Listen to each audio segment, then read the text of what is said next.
Wait, that's Reason for it? that. That was it. Yeah, that's 1 second of saxophone is what we're getting this week. Oh, okay, that's fine. Well, hello everyone. We are now on episode 4 on Absynth. And I'm Zarina and Thorson. Introduce yourself. Hello, I'm Thorson. How are you? How's it I'm going? good. I'm good. It's a new day. It's a new room, I and like there is a the new guest who is about to join us. So yeah, I'm feeling good today. first before we introduce our new guest. I like that little wallpaper TV you got going in the back. Yeah, it's a logo of some sorts. Not Yeah, sure what it is, to be it's honest. really high tech now. It is really high tech. Whoever made it is a Mm. genius. The TV or the what are you talking about? The TV? I'm talking about the logo. Oh, eh, I think it's TV, okay. TV's all right. It's a BenQ screen, about 22 inches, HDMI connected. I think you can That's pick it up important. at your local electronic store if you wanna. If you want to. That If was my everyone sales pitch for the day. Yes, you're a great salesman. Anyway, like what Thorson said, we do have a really awesome guest. Um, I'd like to introduce you guys to Jake from Electrodome, who has recently joined Absinthe as one of our curators and editors. He would be writing for us as well and joining us on our Twitch podcast. Hello, Jake. Say Hello, See Jake. you hi. both. Hey, how you doing? How's everything over there? Yeah, it's good. It's good. Yeah, things are good in the UK. We've got festivals open and all that kind of stuff. So we've got a little bit of musical summer towards the end of summer. But the usual scenario with the weather just to keep our spirits down. Oh, It's been did you guys actually, you guys had an actual like hot summer this time though, right? no, none of that. None of that happens. Are you sure? I was there in July and it was hot. Like for that, You were there for the one day. That's yeah. There was like there was a day and it was it's crazy. I was driving around the whole day. It's fun. yeah. I don't think we had a summer at all here in Galicia. It was too cold. Like it was like Oh yeah. 20 degrees like the entire time. Yeah. Okay. Yeah, that's Oh, like well, it's mild, but it's like way too mild, and I couldn't get to the water. I didn't touch my body border and whatnot. But hopefully, I mean, we hopefully we'll have a warm streak like in September. You know how it is. Like we have that extended summer now, and it's like going to September and October, because of global warming. Um, but anyway, uh, so Jake, you're excited about a particular release that happened. Yeah, I mean, I've been waiting for this album for, I think it must be a couple of years since Churches last released an album, and Screen Violence, which is their new one, was released last week. I mean, they've had a few singles in the run-up, which gives you a kind of understanding of what it was going to sound like. But yeah, super excited to get stuck in, really. So yeah, I've been excited to be listening to that. It's come to be my album of the week. You asked me whether I had an album of the week, and it's easily the release I've been waiting for, and it really worked out well as well. It's a great album. Awesome. Well, let's take a look at Good Girls. I think this is their first music video. I'm not sure if they had another one right after this. I find it increasingly difficult to tell these days. They have videos for all of their tracks, but some of them are, there was one for the Robert Smith track, the How Not to Drown, with Robert Smith from The Cure, that has a video. But yeah, it has some of their releases had sort of, I don't know, sort of half videos attached to them. Okay, let's take a look at Good Girls. Same charisma characteristic. The way they yeah. use I think arpeggiators and synths. Yeah. definitely. If we broaden the scope of synthwave, to me that easily, they could Yeah, easily fit in Karen Zoe Lee's show on Night Ride, like it's like as one of the artists. Um, they could, and yeah, that's a great point because they do sound like a lot of artists, but then because maybe they're not a name familiar traditionally in synthwave. They tend to get overlooked just because of that, because they are a bigger name, and people might think, oh, these guys are huge, you know, they're bigger than synthwave, they might think, but that's just not accurate in my opinion. Yeah. I agree. Well, speaking of Glasgow, my album of the week is actually by my dear friend, and I'm not being, not choosing this because he's my friend, but just because I really like the record. I mean, this is unavoidable in the scene. Like, we're all pals, and we all became really close and whatnot. But there are artists in the scene that I really, really love, and I think that they're great musicians. So I became friends with them because I want to be friends with great musicians, right?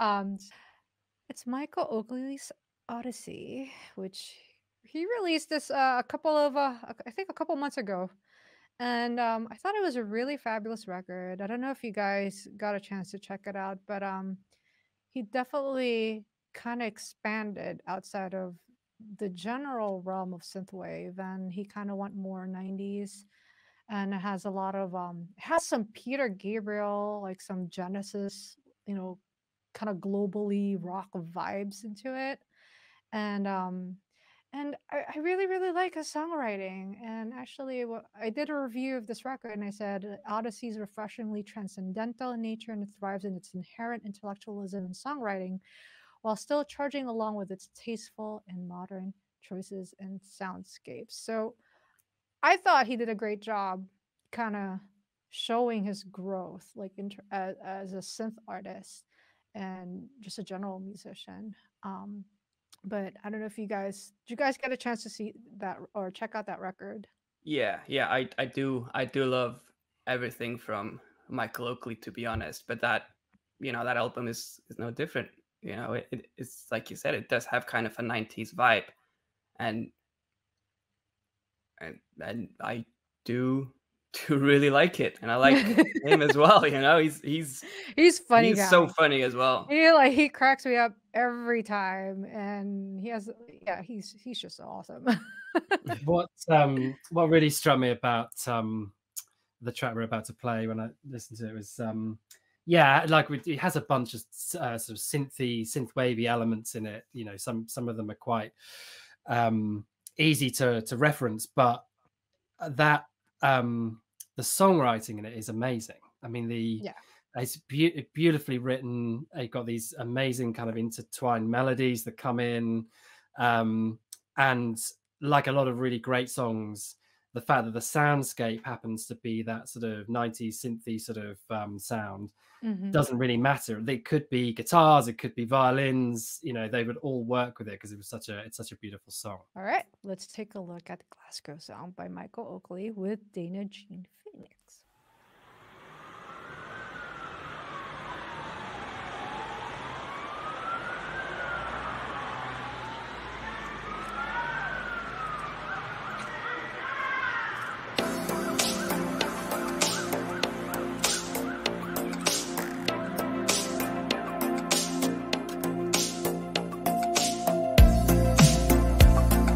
Sirens cut the smoke-filled air.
so far,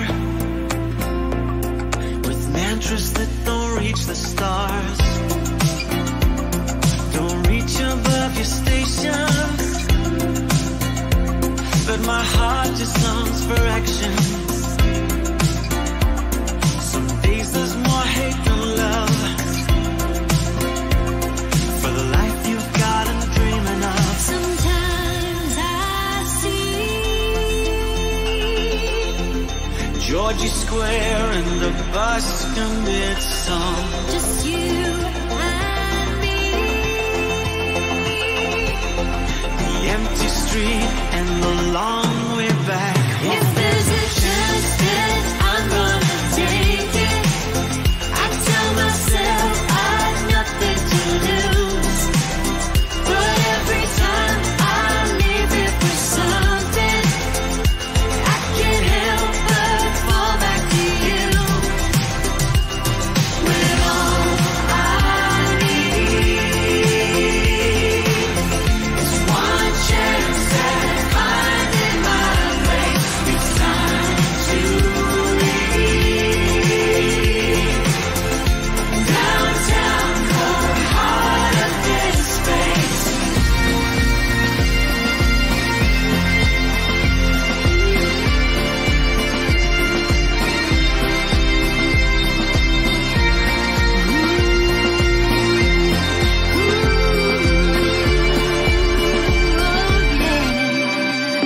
If there's a chance that I'm gonna take it, I tell myself I've nothing to lose, but every time I leave it for something, I can't help but fall back to you. When all I need is one chance at finding my place. It's time to leave downtown, cold heart of this space.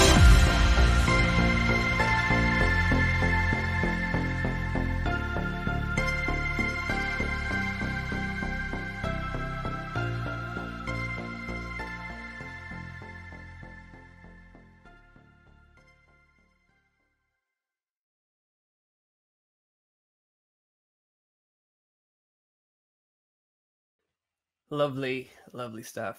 I think I don't think I think it's fair to say that no one has put synth wave and mixed it with bagpipes. It No, I reminded don't me think. of Yeah. it reminded me of John Farnham. Has that got a voice Yes. that got bagpipes in it? It's You're the Voice. Yeah, yeah, I think so. It's got a bagpipe solo. Yeah, Much more like more of that Dragon's Soul. requires. Yeah. I thought, yeah, the bagpipes, when I first heard this track, it sent like such huge shivers down my spine. And I was like, wow, he went there. He did it. You really did. Yeah. And Dana Jean, I mean, I love both Michael Oakley and Dana Jean Phoenix. I'm such a huge fan of both of them, and they have such amazing chemistry. Like that's kind of hard to do, like when you're doing a duet with someone, you know? And then just seeing them together, I thought it was really, really precious. And Their voices mix beautifully as well, don't they? It's like they mhm. were. It's like it was meant to be. It's yeah, it's perfect. It's perfect Yeah. mix. Yeah, like that song also felt like everything fell in the, Mm. naturally in the right place. I bet you he wrote that song in like 5 minutes. No, it just felt so like natural. It felt so genuine, so real, and it really felt like it came from the heart. I mean, it is about his home, and I love that. I'm super sentimental when it comes to stuff like that. I'm like, yeah, like it really hits me. All right, so moving along, we have oh, this is actually, before we go to the next video, Ah. we have this new section called, What's Your Take? And actually Jake was the one who put all these questions together. Yeah, I came Um, up with some annoying questions for you to answer. I'm sorry about no, I don't think that they're annoying, but this is cool. It adds another layer to Absinthe. But this is the first topic of what's your take? Alter ego in music and art. Okay, All right. Jake. Yeah, so this is a topic that really interests me. I think I've heard from many artists that they have an alter ego within their artistry, but I've also heard many times that those alter egos are either something they consider that is part of their personality that is in them that just gets bigger. I've occasionally heard someone say, look, the person I am on stage is absolutely nothing to do with me. I'm a completely different person off stage and on stage. And I just find it a fascinating topic. So I'd love to know, certainly from you both. I think one of you potentially has an alter ego, for sure. But I'd Thorson, love you to know wanna? like, your take on it. Yeah, Thorson, you wanna start? Yeah, wait, which one of us has the alter ego? You. Well, you could start. You can start with the answer or with your answer. Okay, so my Thorson. answer is, regarding myself, I don't consider myself to have an alter ego at all. Um, to be honest with you, I don't have the energy to keep up an alter ego. I've met some really cool artists that do, like, they put on a huge show on stage, but then they're this totally different person in real life. But I think that is more applicable to bands and people who are in bands. When you're a solo artist, I think personally, there is less of it, and people tend to be more their natural selves Mm-hmm. Do when you they're doing do you their. find that you feel more personally exposed? So when you're linking your own name to your art and what you've created and your sort of whole self to it, Mhm. does that sort of make you more kind of nervous or anxious about it, or do you not care? No, I think I'd feel more nervous if I was putting on an alter ego. Not that I'm against it at all. I just feel like it is more personal, and like Mm. I'm all about that authenticity. So I like my music and my performance and the way I present myself to come from a place that is fully 100% me. Mhm. Yeah, Yeah, that's fascinating. awesome. I think I'm. I think I'm more like the first type of person that you describe, where Zarina's not necessarily an alter ego. It's like I feel like it's a part of me, definitely a part of me, a genuine part of me that's just magnified. I Mm. think that's just how I see it. And like the exaggerated version of me, and hopefully the less clowny version, because I'm really a clown in real life. Like, I'm like I try to keep that under control when I'm, in performance or like absolute like work mode, but I think, yeah, I mean, like the way I project myself for sure, through my art and through even like my visuals. Actually, what's interesting with my visuals right now, like I've actually started to cover myself. Like I started like hiding like my parts of my face and my eyes, because I feel like showing myself too much also kind of hinders the mystery behind the persona. Mm. And which is right now I'm totally not doing a good job in hiding anything and keeping anything mysterious. But when it comes to the project, or at least through the lens of the project, I do I wanted to kind of also exist outside of me, you know what I mean, and become, and for it to become its own entity eventually. That's at least how I wanted to grow, like the same way with Bjork. Like, we know who Bjork is, but the Bjork that we see now, I feel like has evolved. Like, she's almost like an alien, like, some sort of like a higher being, like, it's like it's real, but it's such a visual feast, and an artistic and musical piece, but still Bjork, it's just that it just keeps getting magnified and magnified as she gets older. Yeah. Um, and so that's just how I see, well, how I see how things are with alter egos, or at least musical personas.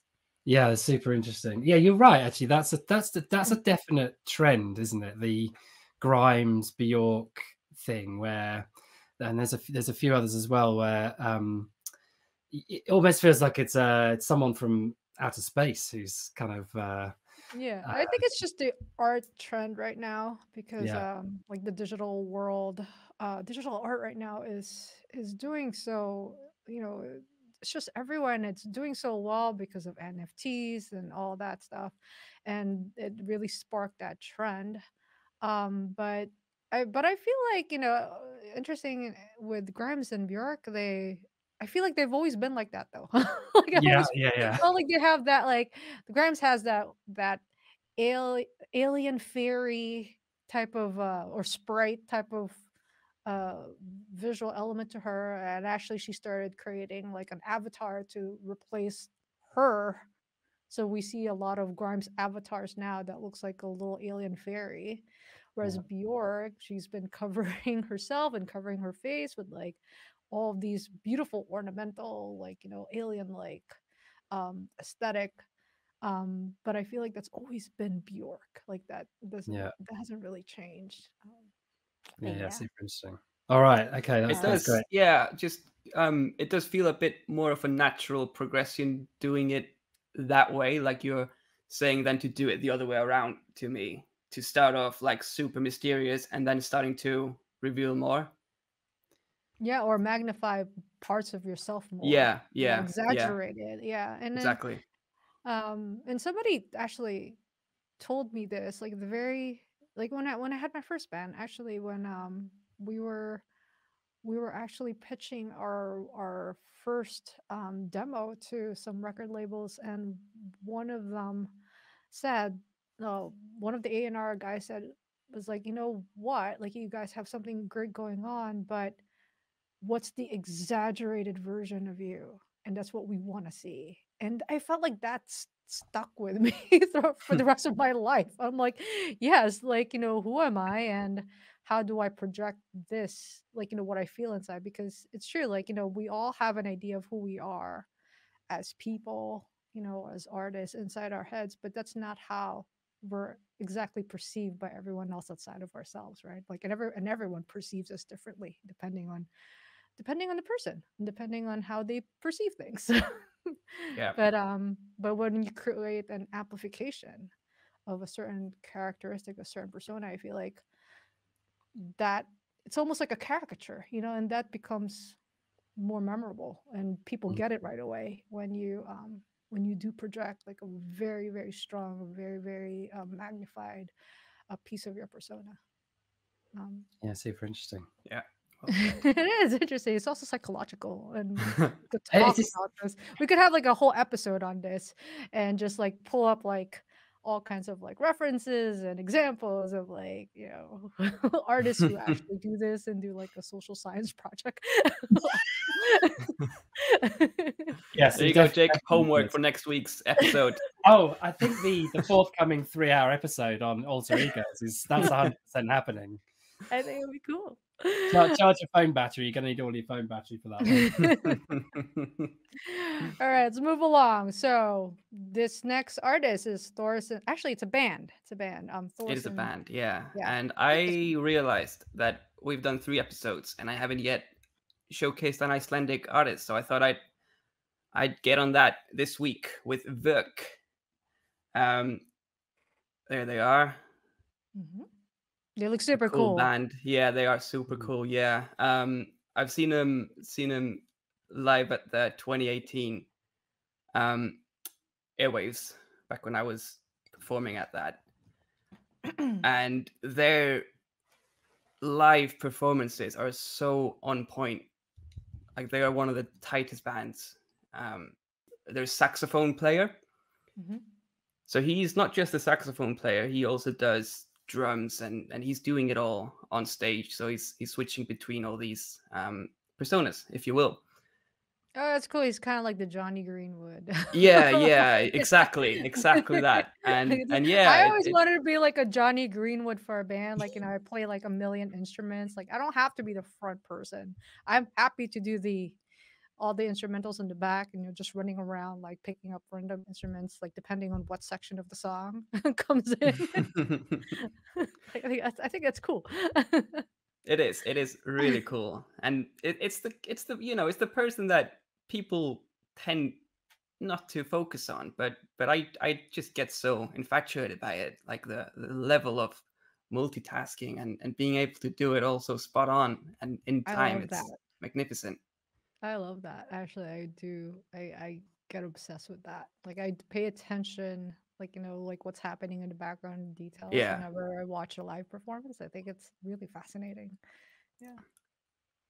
All right. Exactly. Well, let's take a look at their live performance of Skin. And this is an actual live performance. It's just edited. And I thought this was one of the most brilliantly shot live performances I've ever seen.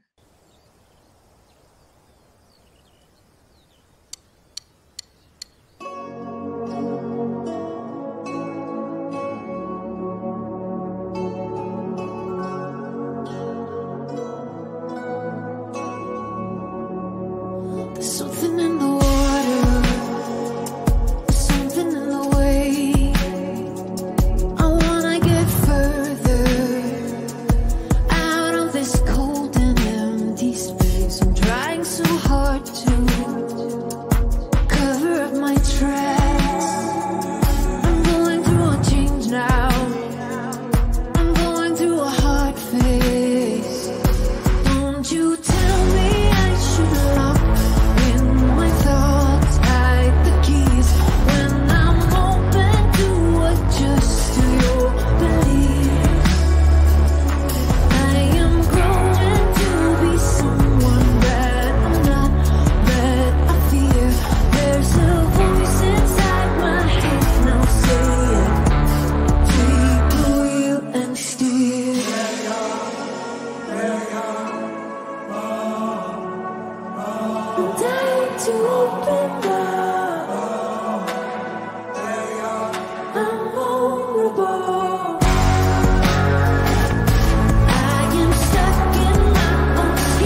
That was really awesome. You have it. Very good. Iceland.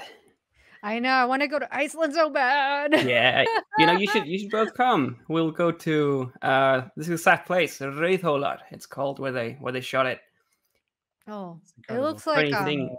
alien landscape. Yeah, Like it everything. really does. It's so close to where I live as well. I think it would take me like 20 minutes to drive there. Oh But my to be honest, I haven't been there. I haven't been to this place. I loved That it. usually happens. This is so Yeah, much in there, wasn't there? The like the light they captured, just brilliant. It's really, really good. I thought it's really funny. Like when I was living in New York, like I think I've only been to the Statue of Liberty once, and it was for a yeah. school project. It doesn't occur to you to do all these touristy things, does it? Because you're just like, I'll see it later, and then Yeah. And now I like now that I'm here in Spain, and I'm like, oh man, I should have taken my husband to see the Statue of Liberty at least once. but yeah, Iceland's just so epic. It's just every time I see music videos or photo shoots or anything really that's shot there, it's so otherworldly. Mhm. And their music, by the way, rock on. Yeah, what Like is going on with that? I mean, the level of quality, just Mhm. generally that comes out of particularly like a small population, just seems incredible. So much great stuff. Lots of inspirations, I guess. Yeah, Yes. I there's I mean, they're living there's on alien landscape. I mean, that is inspiring. I think we got some decent artists. I think I like Vok a lot because it just feels like every song of theirs feels like this epic anthem for a TV series or something. You could Mm. hear that in like a Netflix series or something. Yeah, I love her voice, and Mhm. I'm very partial to her hair because obviously And I that's do I do have the same hair. It's just mine's a little bit overgrown right now. But it's really really cool, and the mix of traditional instruments, and I think they do have some sort of like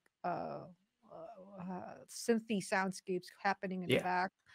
Um, I thought it was really well done, and I that love Rickenbacker as well. I was jealous, really jealous of that guitar. yeah, it's they got it down, and the way the video was shot, the way it was edited, I thought that was great. I'd love to have a live performance type of video that's done the same way. Kind of feels like a music video almost. Um, but speaking of performances, our next topic: live performance in electronic music. What's your take? So Jake's gonna ask us the question. I'm gonna fire some questions. Mate. All right. I mean, Zarina, you and I have talked about this before. We talked about it once on a interview on Electrotrome, and I found I found the discussion really interesting because I like you were saying actually just before we watched that video. I'm the same when I watch it. I try not to do it all the time because sometimes it's nice to just engage and enjoy the music, but sometimes I catch myself trying to figure out what's going on here, like what's on the track and what's on What's playing what? what's exactly who's pressing what buttons to make this whole thing work. And I've got a few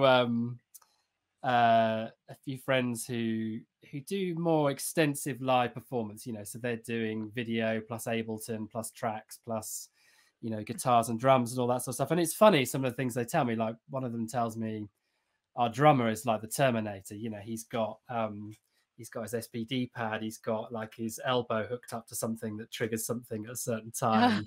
And it's just fascinated to hear from you both, like in terms of live performance, how you find the balance, because obviously people want to come and see you, they want to see you perform, they don't want to see you stressed out about pressing the right button at the right time.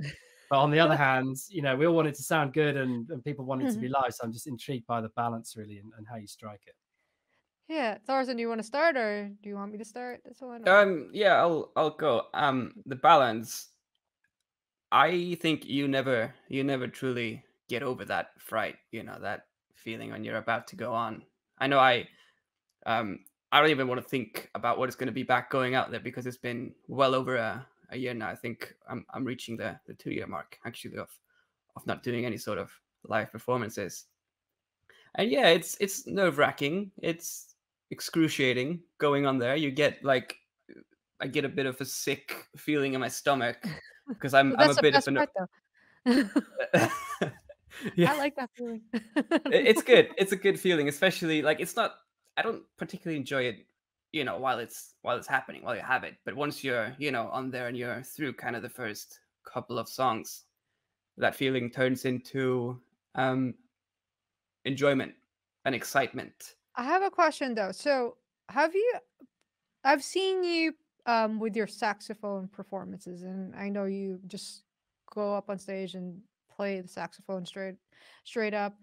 Have you performed your electronic tracks live before? Like, how did you set it up? Is it all just like backing tracks, and then you just played some of the um like top line melodies? Like, how's what's your setup usually? So I don't have any of those things with me here because I'm in a new room. But yeah, what I do is I've got a one of those touchpads, those things. That's like Hmm. you push this The ones that, button yeah. and this The one that sequence looks like comes in. the Absynth logo, like the Yeah, big Yeah, yeah. ass. yeah, that's the one. I'll bring it on next time and make it absinthy to match the screen. But yeah, I've got that. So I've kind of I program it obviously. So I kind of figure out which songs I'm playing the saxophone during a lot of the Yeah. times because it is hard to press a button while you're blasting out a saxophone solo. And that's And a two-hand then job, that isn't it? A sax solo. sorry, A sax solo is a two-hand job. You don't it want is a to. two-hand job. It was a It, two-hand Yeah.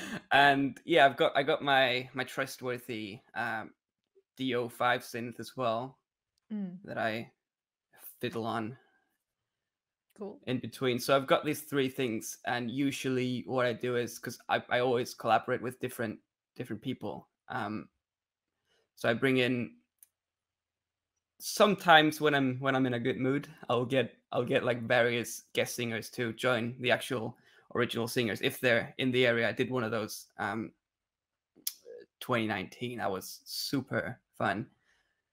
But then more typically I'd get one singer to perform, that can Mm, reach everywhere. So that's kind of my setup. Yeah, cool. nice. Well, with me, well, I've had the opportunity to have two different setups. And when I was back in New York, like I had my full band, and we definitely had backing tracks for the harder, more like super mechanical parts of the song, like like a lot of our arpeggios, like that's just a backing track because I mean nobody's gonna go and play 16th note arpeggio manually, like no one's gonna do that.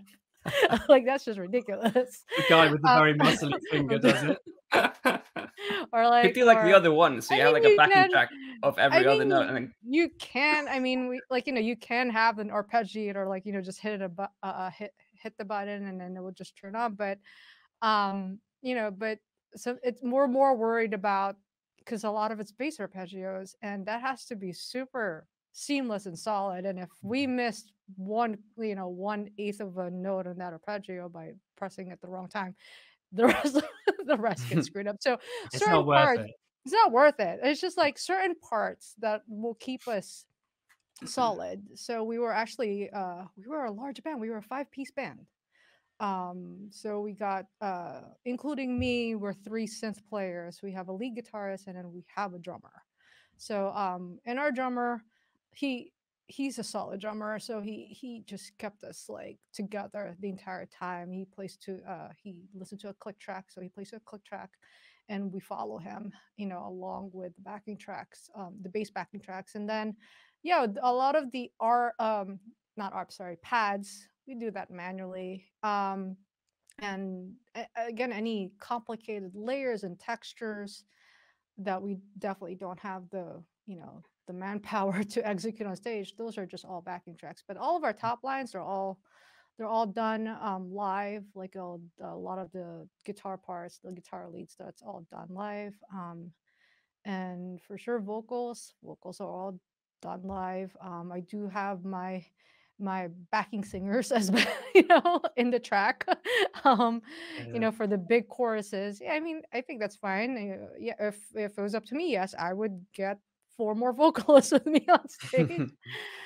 um and then but then I started doing the live stream performances. That's when I started relying a lot heavier, definitely, on more backing tracks, because there's only me, and I, even if I clone myself, there, I can't do drums. Like, I just can't play drums, like, and it's just that's just can't be expected when I'm alone.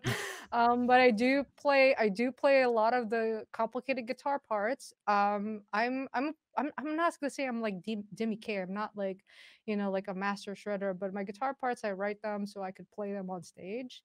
But the great thing about the pre-recorded live stream is that I could do as many takes as I can until I get it Yeah. right and solid, But that's me playing, and but yeah, the whole online live stream thing, I think it's really exciting, and it actually like forced me as well to kind of expand my horizon in terms of like, how do I execute performing, some of my songs. And some of my songs do get really complicated when it comes to instrumentations.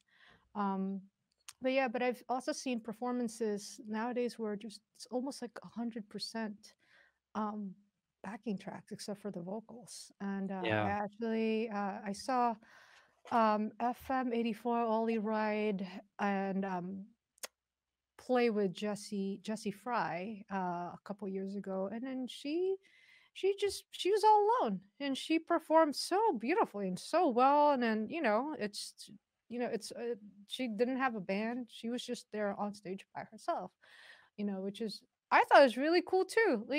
Like, and she definitely, if anything, that was like a real testament to, like, your strength as a performer, and your Mm. star power, when you can carry a performance pretty much on your own. Because I do get intimidated, like, if I'm all alone on stage and I have no one else with me, like, we're like, I feel naked, but she just did it, and she sang it, and she just like performed the hell out of it, and I thought Yeah, that that's was really, awesome. really cool. Yeah. That's really really cool. Yeah, now that you say that, because usually there's a song or two period when I used to um play, at least during my last two performances, when it was just me on the stage, before the singer came in, and I did all these awkward gestures. I was giving the audience a thumbs up, and what is that? Yeah, that's cool. I think it's great. I love it when people do that. I really do. Because it's kind of like, you kind of feel, it's supposed to feel a little awkward, but then it kind of like makes them human, Yeah. Yeah, Like, yeah, that's what I I tend like that. to tend to go with. And to be fair, there's some friends in the audience, so it's not just like a thumbs up to the It's ceiling or just a something. It's regular like Joe actually. Schmo. That's really important though in live performance. Yeah. I think increasingly that's what you pay your money for. You pay your money to see human moments from artists you really love, and if they make a mistake or they do a goofy thumbs up, then Then that's what you're there for. we had It's this conversation. I think it was in our first episode, Mhm. Dorson, like about making mistakes live on Yeah. yeah, stage, right? And then, like, I was saying, because I have black keys on my guitar, and they if look good, but they're impractical. Is that what they you're look about really to cool, but they're so impractical. If say? I, if I'm being careless, if I just zoned out on stage or just got in the moment and accidentally like positioned my hand the wrong spot, and I've lost sight of the keys, and I hit a bad note. I was telling Thorson, I just like hit it like 3 more times. I go, so it's like a deliberate bad note. So like the repetition makes it valid. There you It's go. Yeah, that's the Yes, solution. yes. That's happened a couple of times, yeah. Yeah, that's awesome. Yeah, I think it's really important to show that kind of side. Definitely. Yeah. I think that's one of the biggest things that you learn playing live as well. You know, I've only done a handful, I think, of live shows, so I'm still very much, you know, new to it all. And to be honest, I think, you know, I will probably be keeping my live shows to a minimum and just focusing on, like, you know, maybe a few shows a year in the future. You But do one like thing, your little you do your little clones too, like yeah, on yeah, live, I yeah, love a good clone video, and actually that clone video, yeah. is on the horizon to do a live streamed Thorison clone video for sure. Right. But yeah, I think one of the biggest things you can learn playing live is to actually, you know, own the mistakes, right? And Oh, yeah. just Yeah. go with them. I always say, you know, makes you look even more alive, you know. Yeah. And that's what people want to see you live, alive. Yeah, And totally, yeah. Yeah. all right, let's move along. Okay, so the next band is Jake's pick, and it's Low. So Jake, tell us about Yeah. Low. Low, not a new band. I mean, they've been around for a long time. I think their new album is going to be their 13th studio album. They get rave reviews from their live performances. I find their production, I think, is the thing I find really, really interesting about them. So their last album was called Double Negative. I think the biggest track was called Fly, probably from Double Negative. But if you listen to the album, it's got this really lo-fi production, and when you first listen to it, it's the kind of album where you start checking the sound settings on your audio equipment, because like, is this supposed to sound like this? But then after a while, you know, the songs come through, because the songs are great. They're really, really, you know, beautifully written, really well timed and thought out. And then this one, you'll see why. Are we doing a warning before we play this song, by the way? I think we should do a We should do a warning. warning. All right. I just, when I sent this track in to you both, I think I said, you know, if you're listening with headphones on, you might just want to crank it down a couple of notches. You know, usually when I'm doing the radio show, I'm trying to get people to turn up the volume all the time. But before these tracks, I try and just warn people that they do sound very loud. And you'll see what I mean when we play. I think it's really unusual production. It's unusual, but I thought it really works. And I got really excited when you showed me this music video, because, like, first of all, the way they compose and the way they write is so delightful, and just it's almost like they do a good job blending like a few different styles together. And this one in particular has an interesting beginning, but then it starts to shift into like more art rocky artistic direction. And then we'll see what Jake was describing, which I thought was really, really cool. But they do a good job with all the textures, and it feels very cinematic, but at the same time it's kind of cool and edgy and very atmospheric. So let's take a look at Days Like These by Low.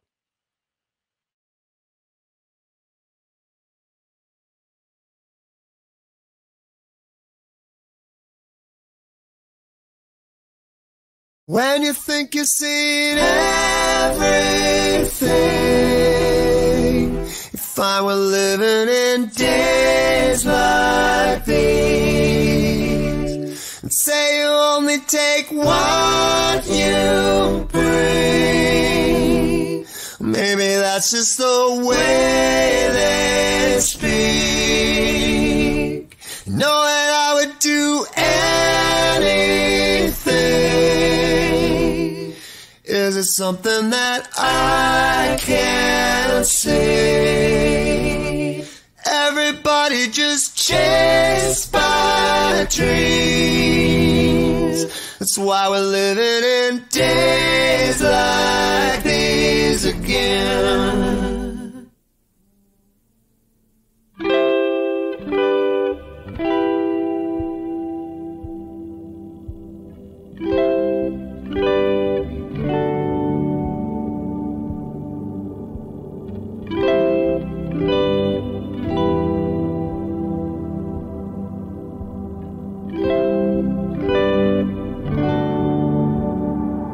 It isn't something you can choose between.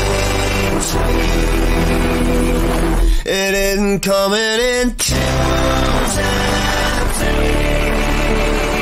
threes. Always looking for that one sure thing. Oh, you want it so desperately. You know you're never gonna feel complete. No, you're never gonna be released. Maybe never even see me. That's why we're living in days like these again.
I thought that was really cool, and that was really a beautiful and lush ending. Great, isn't it? It's I love the way it's back to front. It's like almost back to front. Sort of begins with that massive crescendo and then just sort of And it it slows down, yet it kind of takes you into that stillness. It feels like you're in this suspended space, and then yeah. you're just floating. And but yeah, I thought that was so interesting in terms of how they did the intro. It's just so bare and so minimalistic, it's just their vocals, and then it goes into that like super distorted high compression part that was very artsy and rocky, and then into this trancey ambient type of like Yeah. cinematic. I thought that was well done. Sorry, go on, Thorsten. No, I just wanted to say that it's cool, and the video is beautiful as well. The choice of visuals were really interesting, and it really worked so well with what I felt what they were trying to convey, with their music. So The that compressed, distorted sound, I think, is fascinating. I mean, it reminded me of some of the soundtrack Trent Reznor, Atticus Ross stuff, which we're not going to discuss right now. But there's a clever balance that some producers strike, where they distort and compress something to such an extent that you think that must be deliberate. You know, they haven't just stuck everything in the red, and somehow it's giving you that sense of scale and size, but it doesn't sound wrong, which it's a really, really hard thing to achieve, I think, especially on a vocal. yeah, I think speaking of Trent, I think when he did the Immigrant Song cover with the Yeah Yeah Yeahs, I think he used a very similar high compression technique. Yeah, and I thought it worked, especially with Karen O's voice. I thought that was really. Actually, we should go play that song one day. In the music video, I think they had a pretty cool music video that went with it too. But it's also like high compression happens in it happens a lot in dark synth too, and to get that like nice raw punchy sound, like a lot of like, and I think Perturbator's earlier records actually has those qualities, and I thought it worked. Yeah, okay, so That's great. I thought that was really great, and again, that was Low, the band. If you guys want to support them and check the rest of their discography, go to their Bandcamp, lowtheband.bandcamp.com. All right, you're up next, Thorsten. Your next pick. Yes, that would be Hanne Mjoen. That's how you pronounce the name, Hanne Mjoen. Rolls off the tongue, you know. Yeah, I always get like scared whenever I see these kinds of spellings because I'm not used to them. Yeah, this is a letter, you know, you got a standard, name, Hanne. It's you know that. But then there's that letter, the O with that strike in between. And yeah, I see a lot of artists use it. Fair play, use the letter, but it's not pronounced like an O. So they are kind of altering the way people should be pronouncing it, and the way if appropriate the aesthetic, but not exactly the pronunciation. Yeah, so they might be in for a wild ride if they go to Scandinavia and do a gig, That's what But yeah, Hanne Mjoen, she's got a nice lush synth poppy vibe that I adore. All right, and we are going to take a look at Emotional Fever by Hanne Mjoen. You're so nice, you're too good to me. All I want, you're all I should need. Get too close, I swear I can't breathe. 'Cause your love is tasting too sweet. Can't make up my mind from one day to another. Like two wolves are fighting with each other. Wish I could decide, I wanna be good to you. Hoping maybe one day I'll recover. 'Cause I'm up and then I'm down, hot and cold with an emotional fever.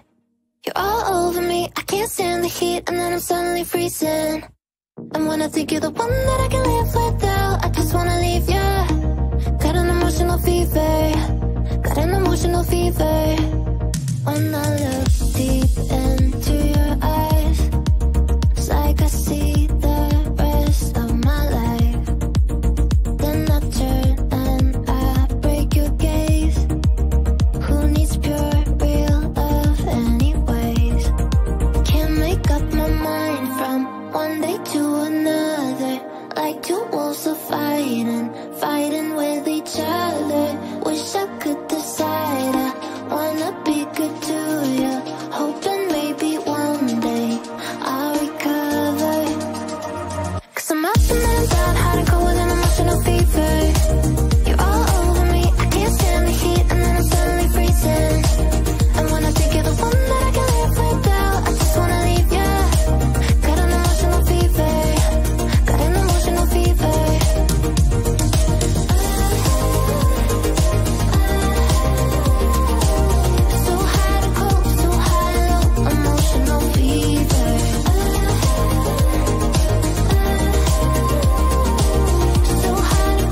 never be sure. Spend another night staring at my ceiling, then maybe I'll know. I'm up and then I'm down, hot and cold with an emotional fever. You're all over me, I can't stand the heat, and then I'm suddenly freezing. And when I think you're the one that I can live without, I just wanna leave ya. Got an emotional fever, got an emotional fever.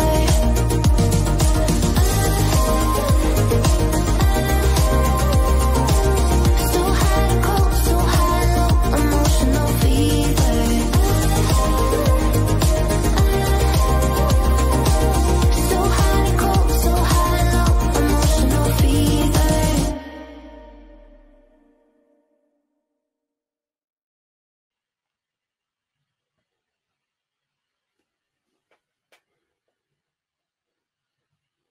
I love it when they do that super tight, like hyper rhythmic. Like I think they're singing on like 1/8 notes or something like like you know what Yeah. I'm talking about? Like that super tight rhythmic like melodies and lyrics. So Yeah, It it's is a cool it's and like it's almost it's very athletic actually. yeah. There's only a few people who can really do that really well, and it's always impressive when they can do it.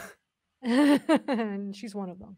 Yeah, it's very, very well performed and arranged and produced. There's a lot of layers to those vocals, and they match Yeah.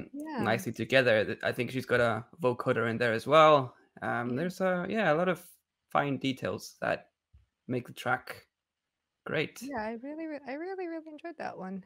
And it's like, and it still feels very, lush, like what you said earlier. It still feels lush, and um it it still doesn't sound overproduced either. So Yeah. I really appreciated that. yeah, it's got an edge to it, hasn't it? It's got like a little Yeah. enough grit. Well, what's that's really tight arp as well, that bassy arp with the vocals that works so well. It's Yeah. really, really nice. And that took me by surprise. And then I like Yeah. it when, because I was not expecting that section. I was not. I was just like, I was thinking it was positive, but then when that came on, it really grabbed me, and I was like, oh, this is really, really cool. Like, yeah, awesome. Yeah, lovely stuff. That Lovely is, stuff. That's Hanne Mjoen. I hope I'm saying it right. Hanne Yeah, you're doing good. Yes, Emotional Fever. well pronounced. Yeah. So what's next? It's Jake's turn, and we're looking at this band called Covered in Snow. So Yeah, Covered in Snow. Tom from Covered in Snow. First of all, he's the only person who messages me through the business page for Electrodrome. So on Facebook, and if anybody, if you've ever had a business page on Facebook, you'll know that they tend to just deliver you the messages whenever they feel like it. So someone will message you, and you'll suddenly realize like 5 days later that someone sent you a message. So Tom, I have told him to contact me on Twitter, by the way, but I don't think he likes Twitter very much. So he's every now and then he sends me a new track on through the Electrodrome Facebook page, and they're always so good. They sound huge. They're beautifully produced. They've got this kind of vibe that sits somewhere in between being a kind of synth band and a sort of synth, I suppose, like a synth pop, synth wave kind of sound. Darker lyrics, which I always really attracted to. And yeah, I just think they're underrated. So I always try and tell as many people about them as I can. I agree. Awesome. And they are from Sweden. Is that correct? Or Yeah, they are from Sweden. That's right. They're from Stockholm. so we're sticking with the Scandinavian bands. I love it. And you're right. They do have that nice. It's a nice, like you said, a synth pop, synth wave kind of vibe, and I like that.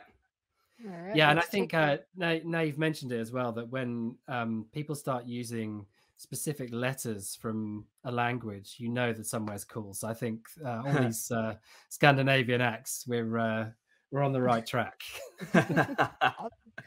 Let's take a look at Rain Check by Covered in Snow.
All searching, searching for something. All waiting, waiting for something. All searching, searching for something. All waiting, waiting for something new. You're growing up out of nuts. Maybe waiting, we can make it work somehow. Now just blame it on me. Let me drink this up and then I will be gone. You're growing up out of nuts. Maybe later we can make it work somehow. For now just blame it on me. Keep on pushing, press around and carry on. You're growing up out of nuts.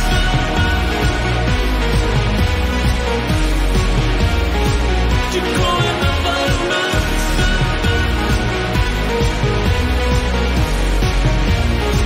You're growing up out of nuts.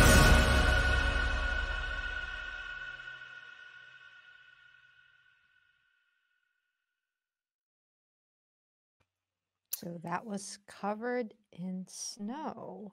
I thought that was really interesting. How it started with a higher BPM. It goes dink, dink, dink, dink, and it slows down. It's almost like they dragged the whole thing down. It goes, and it's very subtle. It's very subtle, but it was the I first thing didn't that I spot picked it. up. That's an amazing discovery for me. I'm gonna have to listen again more carefully. Yeah, and Super it's cool. like it was really dynamic at first, and then it go, and like they did that, and I thought that was stylistically strange, but really cool. Yeah, it's cool.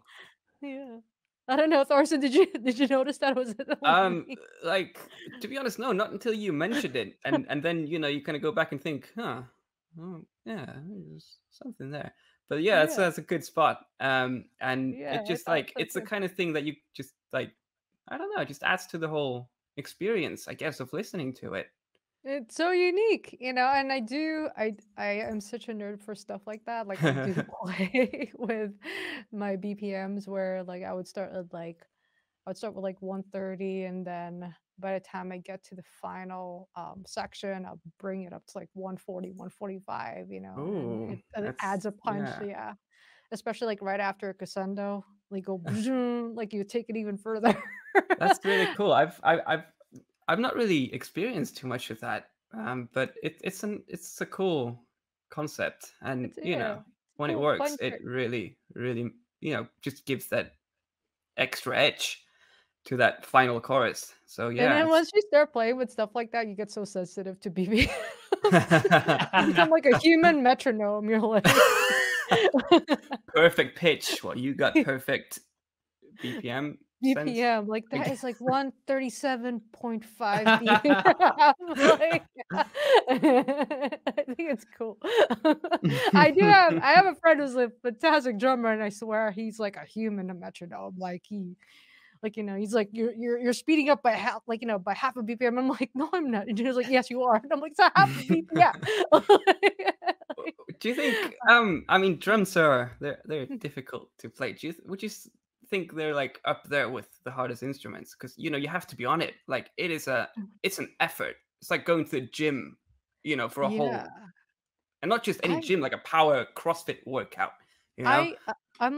I'm like a frustrated drummer. I feel like I've always wanted to become a drummer. I just never had a chance to learn. I do have a V kit that I would tinker around with once in a while, but like I love complicated. Like I mean, I'm very rhythmically like nerdy. Like because I listened to a lot of prog metal back when I was young, so that really instilled a lot of that, like those really complicated rhythm and dynamics that I love in drumming. And my favorite drummer is actually Danny Carey from Tool, and he sounds like he has like 16 limbs going on, and that's how cool he is. And it's like, yeah, it's really, I mean, he is also a big guy, right? Like, he's a big guy with like tanks for arms, like, and he can play all kinds of polyrhythms, like, all happening at once with each limb. It's like, it's kind Is of it? crazy. I've not seen Tool play. But is it one of those, you've seen these drummers with like the round drums, like 360 drums almost? Yeah, yeah, Is it one of he has those? that. Yeah, for sure, yeah, It's definitely Man, one of the most definitely one of them. definitely one of the most physical. So I was a drummer in my teens, and Oh, the danger of having done it once is you think you can do it again. It's like if you play tennis in your teens, you think you can pick up a racket and you can still be really good. But yeah, I can get through about 4 minutes of drums before my arms feel like they're going to fall off. I mean, it's really intensive stuff. I think you're right. It's easily it the is most. really yeah, intensive, and then like just to watch. I mean, just even rehearsing with a drummer, it's like yeah, I always stop and I'm just like, well, how do they keep up with right, this? yeah, But and also, it's pressure, isn't it? Because if Yeah. your arms start burning and you feel like you can't keep up, that everyone else is looking at you. You know, you've got to Mhm. keep it in time, got to keep everyone Mhm. else in time. It's a lot of pressure. You have to be so athletic. Yeah, and actually almost every drummer I know, they do a good job taking care of themselves. Like they Yeah. do their workouts, they do their training, they do their exercises, and yeah, I love but another thing I love about drummers is when I'm seeing a live performance. I just love watching them. They're so focused. Yeah. yeah, There's also absolutely. Um, something magical about a mic'd drum kit, don't you think? Like a mic right in the kick drum, right under the toms through a big system yeah, that's a sound and a feeling you can't get Mm. from anything else. hmm I think hmm it's unique. You can't get it through your speakers at home. You certainly can't get it through headphones. It's an awesome sound. yeah. It's an awesome sound, and I'm a big fan of double kicks, like 'cause it's a very metal thing.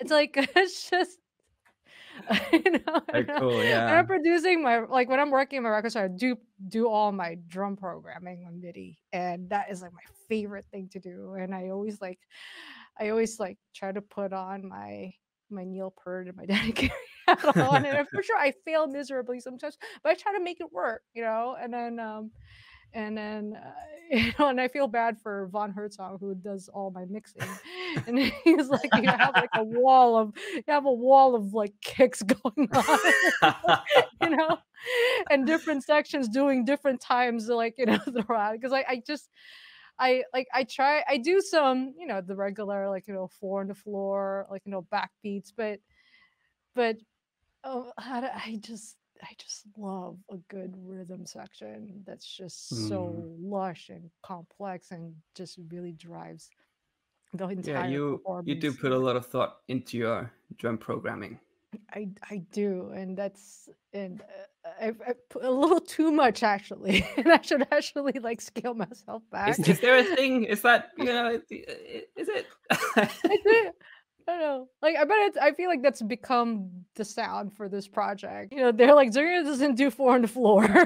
It's always just this weird, complicated shit. Yeah, it's That's really what they cool. always say. Like, and I thought, it's one way to also differentiate your project or like your tracks like from one another and hmm to keep it from all sounding the same is like when you do think more outside of like the regular backbeats that's and backbeats and four fours are always like they're they're so popular because it is what people want to hear all the time because they want to jive to it. It does take a lot of focus to listen to like what Danny Carey would be doing. It's like, oh wow, he's doing like 9/11 on this hand and then Yeah, like 7/8 in this hand. It's like it but it sounds really cool. Like there is like a mathematical aspect and it almost sounds like he's doing Fibonacci sequences or something dirty like like and but some music listeners like they like once you figure out the pattern you just get hooked to it and it does put you in a trance Yeah. and I think hmm that's part of their success is the fact that they do have these like beautiful uh rhythm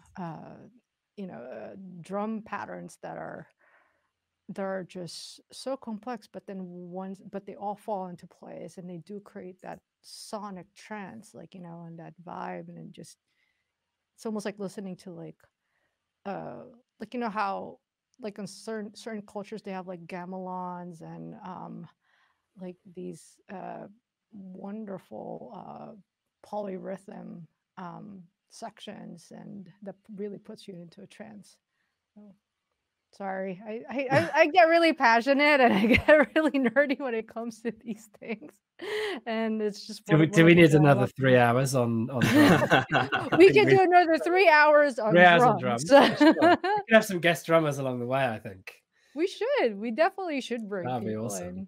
Yeah, and I mean, it's we'll definitely add some more facets to this show. Okay, so moving along. Actually, we have a topic. Here you Oh, go. wow. All right. It's synthwave. Oh, man. Blank.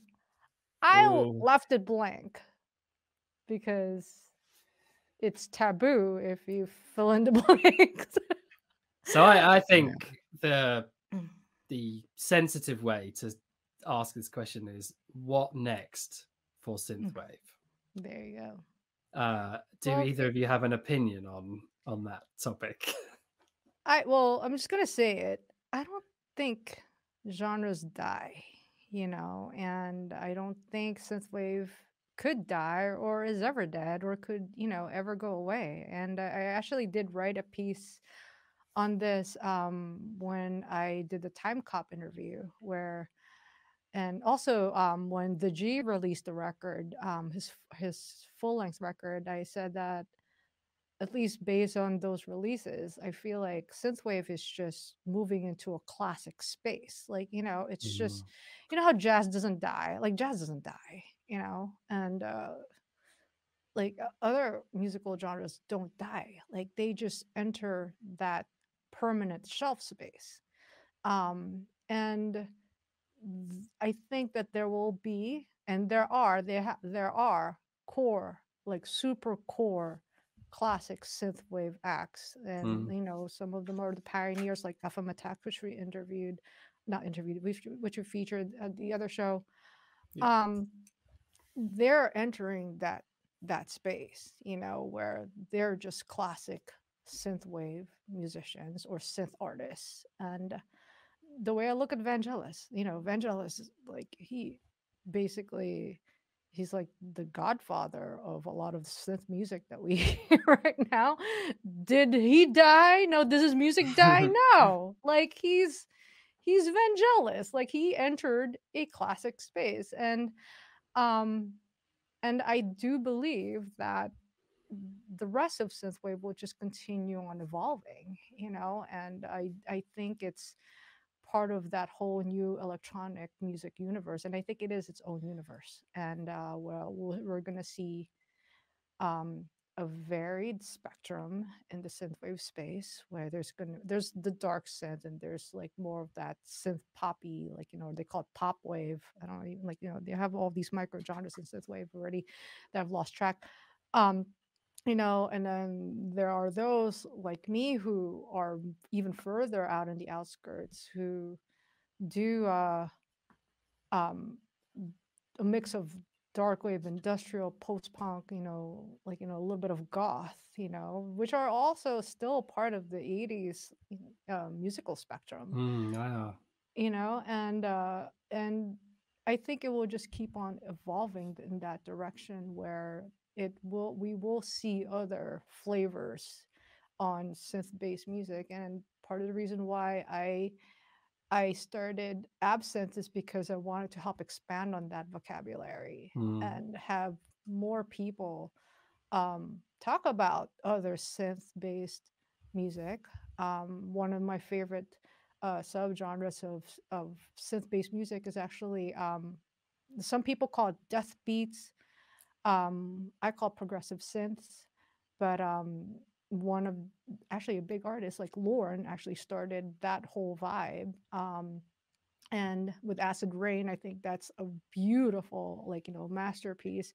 It's not synthwave, necessarily, but synth-based music, Mm. and but it's adjacent to the synthwave genre, but there are other sounds and vibes like that that can work within that whole synth universe.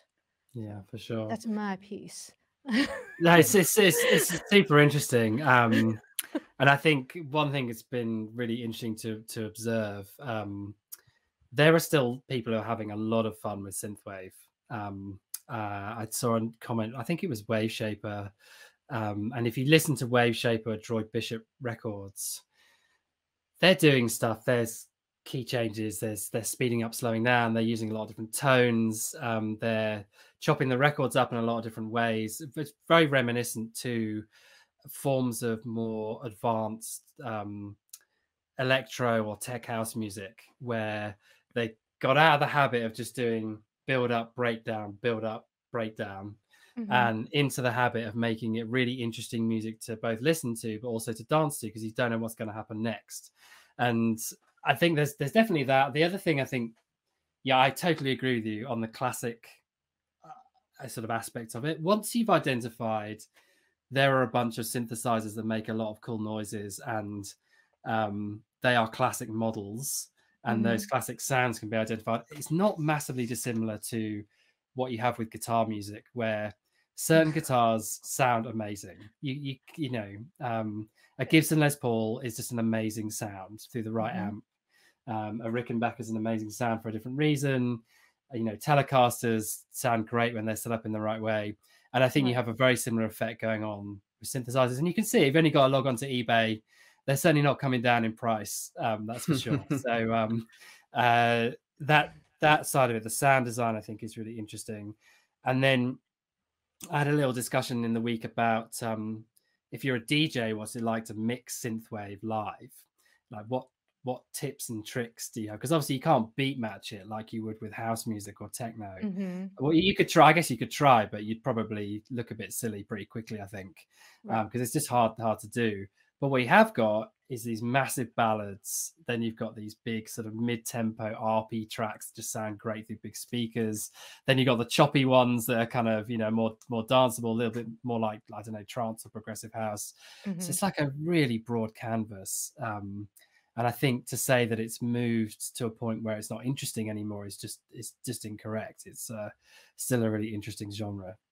I think it's still a very interesting genre, and Yeah. I feel like there's still a lot more to explore. And honestly, I feel like we've just really just seen the tip of the iceberg, and I'm really looking forward to seeing the rest of that iceberg. And Karen Zoe Lee on her Night Ride show, and I've been actually so like, and it makes me so happy to like catch her shows, because she's done such a great job, just like really like expand on synthwave, whether she's doing this consciously or not. Like she like her sets they're all core synthwave, but she started adding other like synthwave adjacent music and artists, and it works. It's so varied, and it's at the same time cohesive. I don't know if that's making sense. It's like there are different kinds of synth based artists that do work well with core synthwave, and that's what makes it such a wonderful like little world now, in my opinion. Yeah. Thorson. Yeah, I think also that, if you're just looking at the same music and the same artist, then you know what you're gonna get. You're gonna get the repetition. So you can't be, I've spoken about this and written about this, but you can't really be, just looking at things like this, but then at the same time complaining that the genre is dying, because that's just not the way it works. You gotta look for that change yourself, and you gotta let it in, and you gotta be open to people exploring. And I've seen not gonna, go too far into it, but I think I've seen there's always some people that just want things to remain the same, and that's fine. Yeah. That's absolutely fine. If you enjoy that, then you enjoy that. But then, there are people, like a lot of people that do like to see that change, and just artists, like ones we've played here, churches and Hanne Mjoen and people that are, bordering on synthwave, but then why aren't they? And why aren't they, part of the whole realm? Well, that's why we're here. Yeah. That's why we're that's what we're supposed to do. That's our job, is to make sure that we start connecting the dots, because the dots are everywhere, and whether uh, people see it or not, and I think that's the beauty of curation, and bring you guys in, bring Jake in, it's even like last week we had Alpha Chromeo, Yeah. just bring his own perspective on like music that he loves. I think I think it's I think it's really cool, and it's just about generating awareness that there are, like, a lot of really interesting and really really cool musicians and artists out there that are still on, within the synthwave realm or synth based realm, and they're just cool. And I think the message is, what, doesn't really matter like how they use their synthesizer. Is it really cool or not? Like, you have to base it on merit, and not because they fall under a specific umbrella, like Yeah. I think that's what's really important. And I think also, like, that's the beauty of industrial music, because and I do love the industrial scene. I love industrial music because it's like and also goth scenes, like like, it's so open, and the whole idea and philosophy behind it is we're making things that won't have existed otherwise, and I think Mm. there's something really like strong and powerful about that, like, that they're putting um art in, or sounds and music that wouldn't have existed otherwise. And that's the core of industrial, like, you sample everything because you want to create something new, like you sample some sort of sheet of metal like getting dragged, like, outside in the pavement because it sounds cool, and I feel like synthwave can actually borrow a lot of those elements from Yeah. industrial, where Yeah, how definitely. well, and to your point, Jake, yes, guitars. The guitars all sound like guitars, like, and depending on how you use them, you can definitely tweak it to fit a specific sound and vibe that you want to go for. And certain guitars are built for that, But at the end of the day, they're all guitars, right? Like, there's only so And many things you can do with guitars, but it's just how you play it, how you compose it, or compose with it. Um, and I think Thorsten and I actually discussed this before, is that I think songwriting and composition they're so crucial. Um Only because okay, like, of course they're crucial. They're part of music making, but I'm saying is that sometimes with genres, and this is just by my own personal observation, is that when you're thinking of genre specific sounds, you tend to focus on letting the sound direct your composition Mm. instead of writing the music, composing it on, like, without any of those soundscapes in mind. Like, write the song on the keyboard and piano and guitar, whatever instrument, or lay it down in the MIDI, um, without any of those influences, because synths and a lot of those soundscapes are really in the production aspect, right? And that really comes after. I think when you're composing for the sake of composing and and doing songwriting, it's you have a strong foundation that can be translated in different ways, and you can give it and shape the vibe in different ways. And and the way my philosophy is, forget the sound design, forget the production, Like, who cares? Like, you know, you can throw all of that out the window. The song still has to sound good, played on the acoustic guitar or on the piano, just those instruments, either one of those instruments, and your voice, you know, it still has to sound like a fantastic song regardless, you know, because that's the beauty of composition and songwriting, you know. And I think that is that's the issue that synthwave is running into, is that it is so sound design focused. It is so production focused that it's almost like putting the cart before the horse type of thing. And you know, Yeah, I feel like there's like a vein that's been mined there as well. So the thing I loved about FM84's Atlas album is it had the sound of a summer long gone was the kind of line. yeah, And I love that. It's like, okay, going to capture the sound. A lot of it is in sound design. They have some great songs as well, but you know, a lot of it is in the detail of the sound design. But I think you're right. There's only so long you can mine that vein before it has to come back to songwriting. right.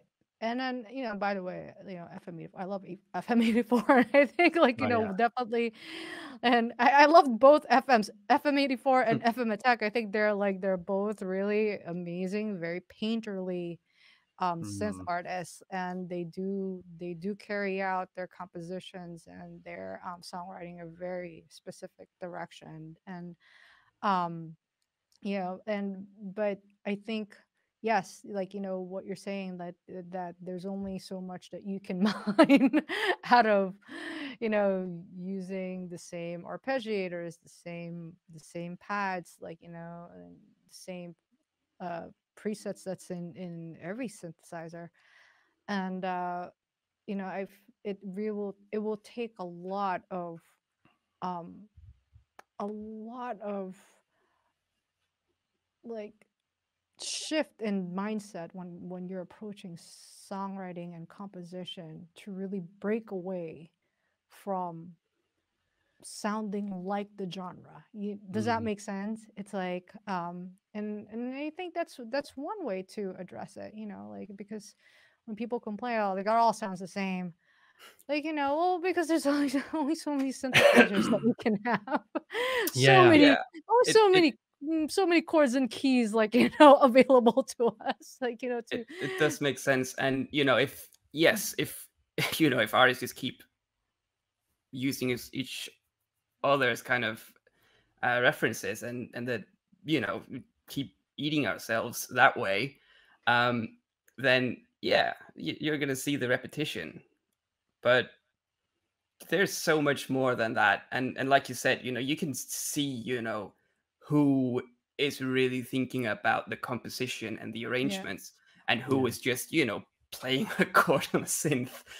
because it's not a really hard type of music to make, you know, and it's synthwave is probably it's a gateway genre, and it is one of it really is. It's like, because it's, you know, like I said, like, you just press one button, and you get like a really wonderful 16th note arpeggiator coming out, you know, but just pressing one Yeah. button. It doesn't require technical skill. You don't have to go ding, ding, ding, ding, ding, ding, like, you know, like other musicians. But No, not knocking arpeggios though. You know, use arpeggios, but use them. I'm an Yeah, arpeggiator exactly. Yeah. abuser. Like, I abuse the hell out of that, you know, Yeah, but but just don't let arpeggiates become you. The other I mean, I have to hold my hands up and say I like synthwave because it sounds a bit like trance, which is one of my great early dance music loves. Okay, I So was actually, I started out in oh yeah, trance as well. My we all love early synthwave. first songs were oh, trance. good. I'm amongst friends. I have no need to try and hide my shame of No, hey, still loving trance trance. music. Um, It's, you know, it's good for I a like night out. and I also love the new progressive sound that sort of music has, the sort of progressive melodic techno sound. And what I find really interesting about that genre is it's now highly professionalized. The production is incredible. It sounds incredible through huge speakers. It sounds incredible through headphones. You've got some labels that really specialize in it and really love it. And artists who really care for, you know, keeping the genre alive. And I could definitely see synthwave heading in that kind of direction where, like you say, genres don't die. They might sort of disappear out of the public eye a little and become a little less trendy. I mean, you could definitely say that about trance and progressive house, which has come in and out of fashion in various times. But yeah, I could for sure see that starting to evolve. In Like, that I kind mean, of direction. dubstep was like one of the biggest like trends that came out. Like, Yeah. like it's still around, right? Oh yeah. It's there. Future bass is as well. You know, it's there's There's not aggro tech a lot of now. different things going on I there, don't but even it's know still, you know, what's it's still there. And what's agrotech? Do you guys know what agrotech? Because I haven't. never I've heard seen of that. it, to be honest with you. But it sounds Like, great. it sounds great. And like, what is it? Sounds really cool. Is it cyberpunk or like I don't? All right, I've got some homework for next week's Electrodrome now. Yeah, we're gonna look up. I have an like, agrotech show track on what's the show. agrotech? I've seen it. And like, people describe themselves agrotech. I was like, whatever that is, that sounds really cool. Yeah. I like sounds it already. I'm extreme.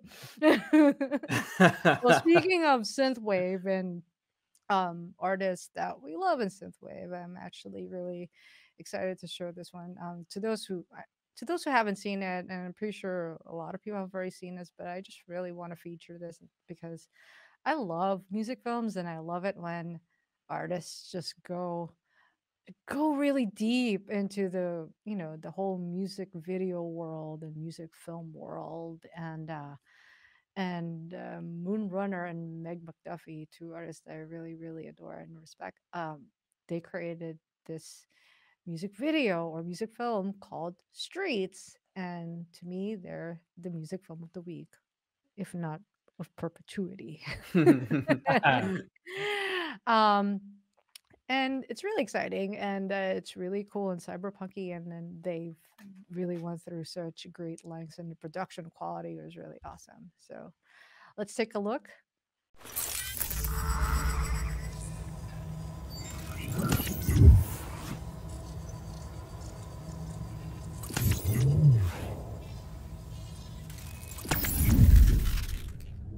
Those that chose to connect became superhuman. When the sun stopped rising, the superhumans created a neural network of neon powered through the Earth's core. A single metropolitan, City X, became the only habitable place on Earth. Superhumans prospered, but poverty and crime plagued the humans. Criminal factions controlled the city. To protect themselves, the superhumans built a wall around the city's core and made it their home. Soon after, they planned their departure. Maximizing freedom for humanity meant leaving humanity behind. We knew our fate. We made our choice.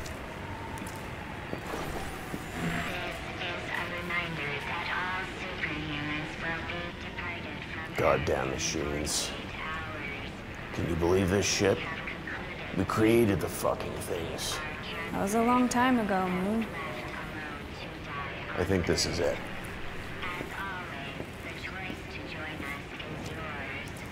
This offer will soon expire.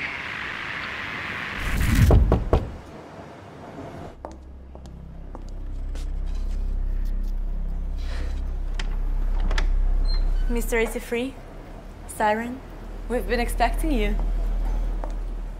Mr. 83, a legend such as yourself, how did you manage to stay hidden for so long? I'm no legend.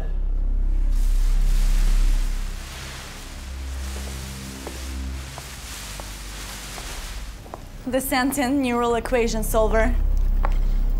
SNES. This is why we called you Mr. 83. Marv, display.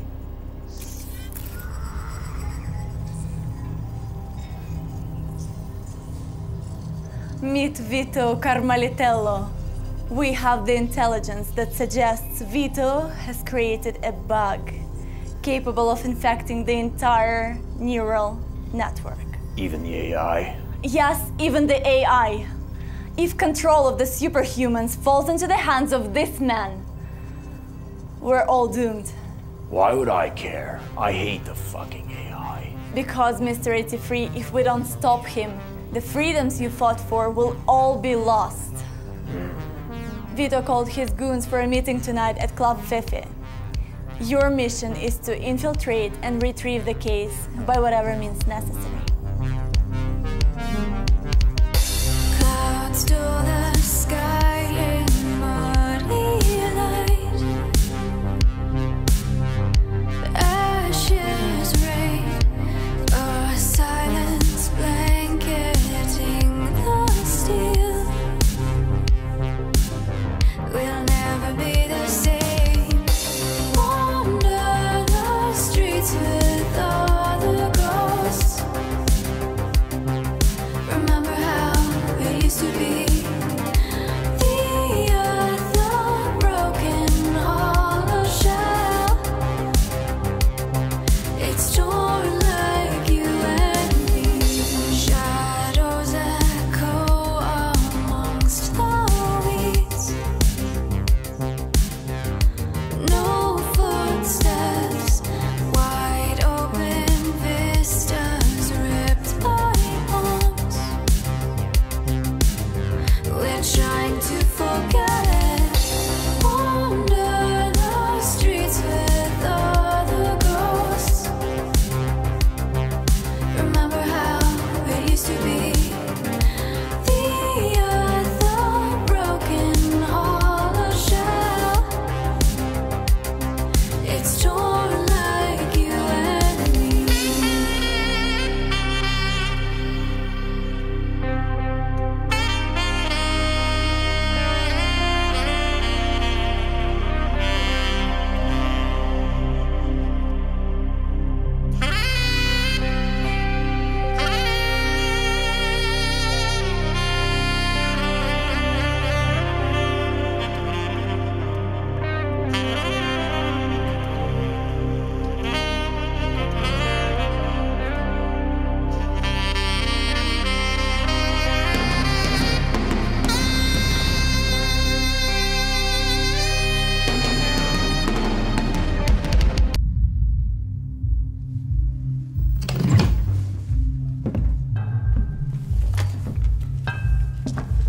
Brothers, sisters,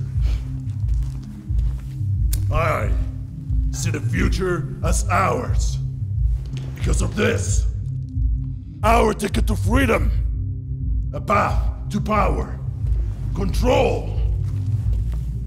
For years, they've turned us against one another, banishing us into poverty while they were hoarding our wealth. They fed us lies about safety and choice. Well, I'd say we've made our choice. Can you dig it? I present to you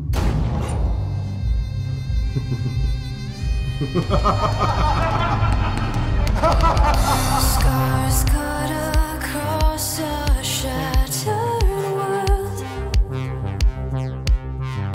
Time can't heal an artificial neon light. We yearn for something real. Wander the streets with all the ghosts. Remember how it used to be. The earth, the broken hollow shell.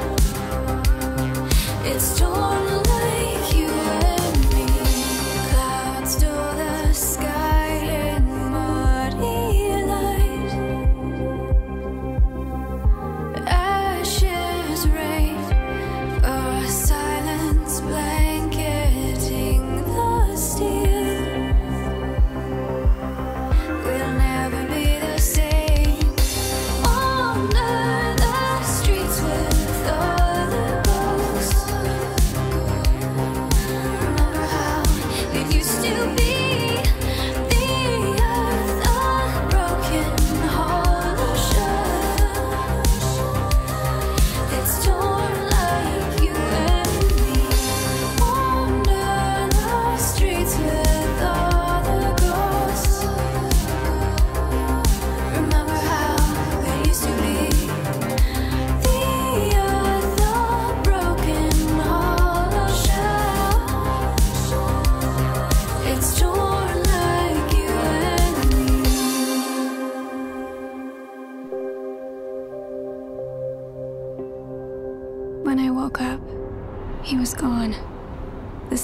never skipped a beat. Hey, anyone see those bright lights in the sky? But I knew what was missing, and I knew that to survive, we needed the AI. So I fought to find him.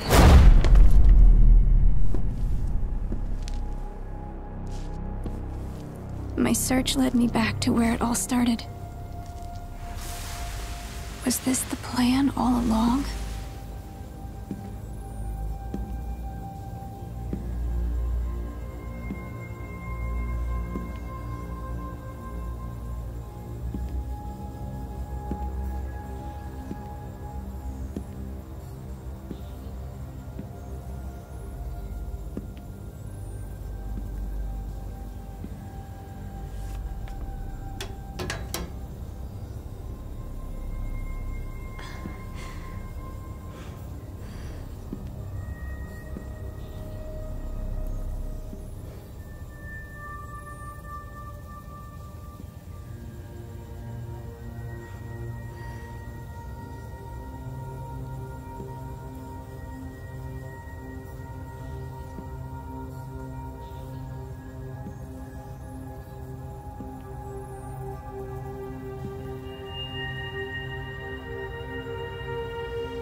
When I broke through the wall, I thought I was ready for anything. But I wasn't prepared for this. I thought that was really cool. Wow, these two can act. Right? They're like really awesome. Yeah, They're like they it's- could be actors. Like they should be in Hollywood. What are you they doing, could- synthwave? could absolutely make it out there. It's just so perfect, this video, and the song's really good as well. It just has everything, doesn't it?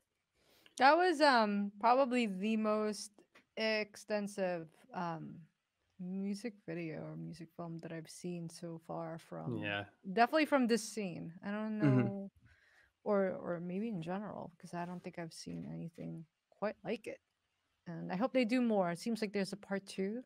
So hopefully. Yeah, there was a little cliffhanger at the end there, wasn't there? That was asking for a part 2. Yeah. I do like I'm pretty sure those were Super Nintendo cartridges that Yeah. they spray painted. I thought it was really cool. So we're going to take a look at the latest Halsey record that she created with Atticus Ross and Trent Reznor, called "If I Can't Have Love, I Want Power." And we'll take a look at one of the music videos that came out, and it's called "I Am Not a Woman, I Am a God."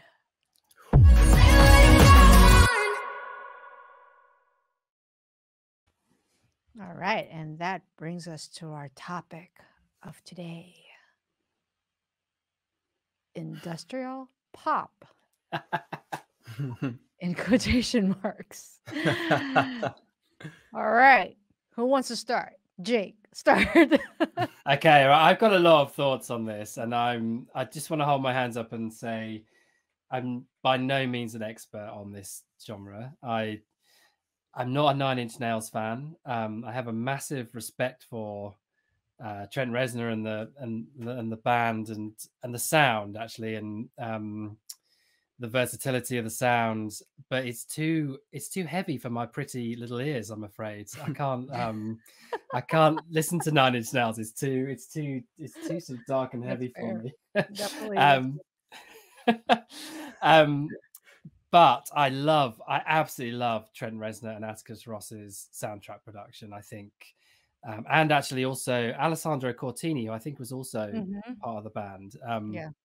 They have that crescendo, distorted, compressed sound. They have this beautiful way of using kind of arpeggiated synthesizers, but in a very unique and quite deep and expressive way, which I really love. And there's a few things that I guess I wanted to say about this album, which I've listened to twice all the way through now. I'm Mhm. also not a huge Halsey fan either, so I think, you know, from those two perspectives, it was kind of interesting listening to it. Of course, it's a beautifully produced album. Let's just get that out of the way. It's, you can hear in that track, it's the production Yeah. on that is No, brilliant pop production. It's Sure, got an yeah. edge to it, which I think is probably what a lot of Halsey fans will react to. You know, it sounds a Mhm. bit different and edgy. I think Trent Reznor, just trying to place him in context as a artist, then producer, and then artist, then composer, and then producer, or whatever that continuum is really hard to do, because there's no one else. I can't think of anyone else like him. If you guys can, then you'll have to let me know. But someone who became an incredibly famous artist, defined a genre, then moved into composition, which in itself, I mean, now he's up there with Hans Zimmer, you know, those kind of Yeah. soundtrack He also just did a composers. collaboration with Danny Elfman, which we Yeah. showed last week. Yeah. Yep. And I mean, he's already up there too with Danny. these are people that have studied the art of composition and soundtracks for their entire lives, and that's amazing. To then move into like the realm of production and pop production, I think is an interesting, very interesting move. I can't think of even of any actors who have become directors that have the same kind of weight Yeah. from another kind of area. But I would say the move from Nine Inch Nails style music with the builds, the breaks, the dark side of it. There's a nod in this album, by the way, to Hurt, I think, in the first track. It's got a discordant Yeah. piano note. It sounded like I think it's called tradition or traditional. Yeah, style, I've something got it like here. that. The tradition, yeah. It came out sounding like something that came out of The Fragile, actually. Yeah.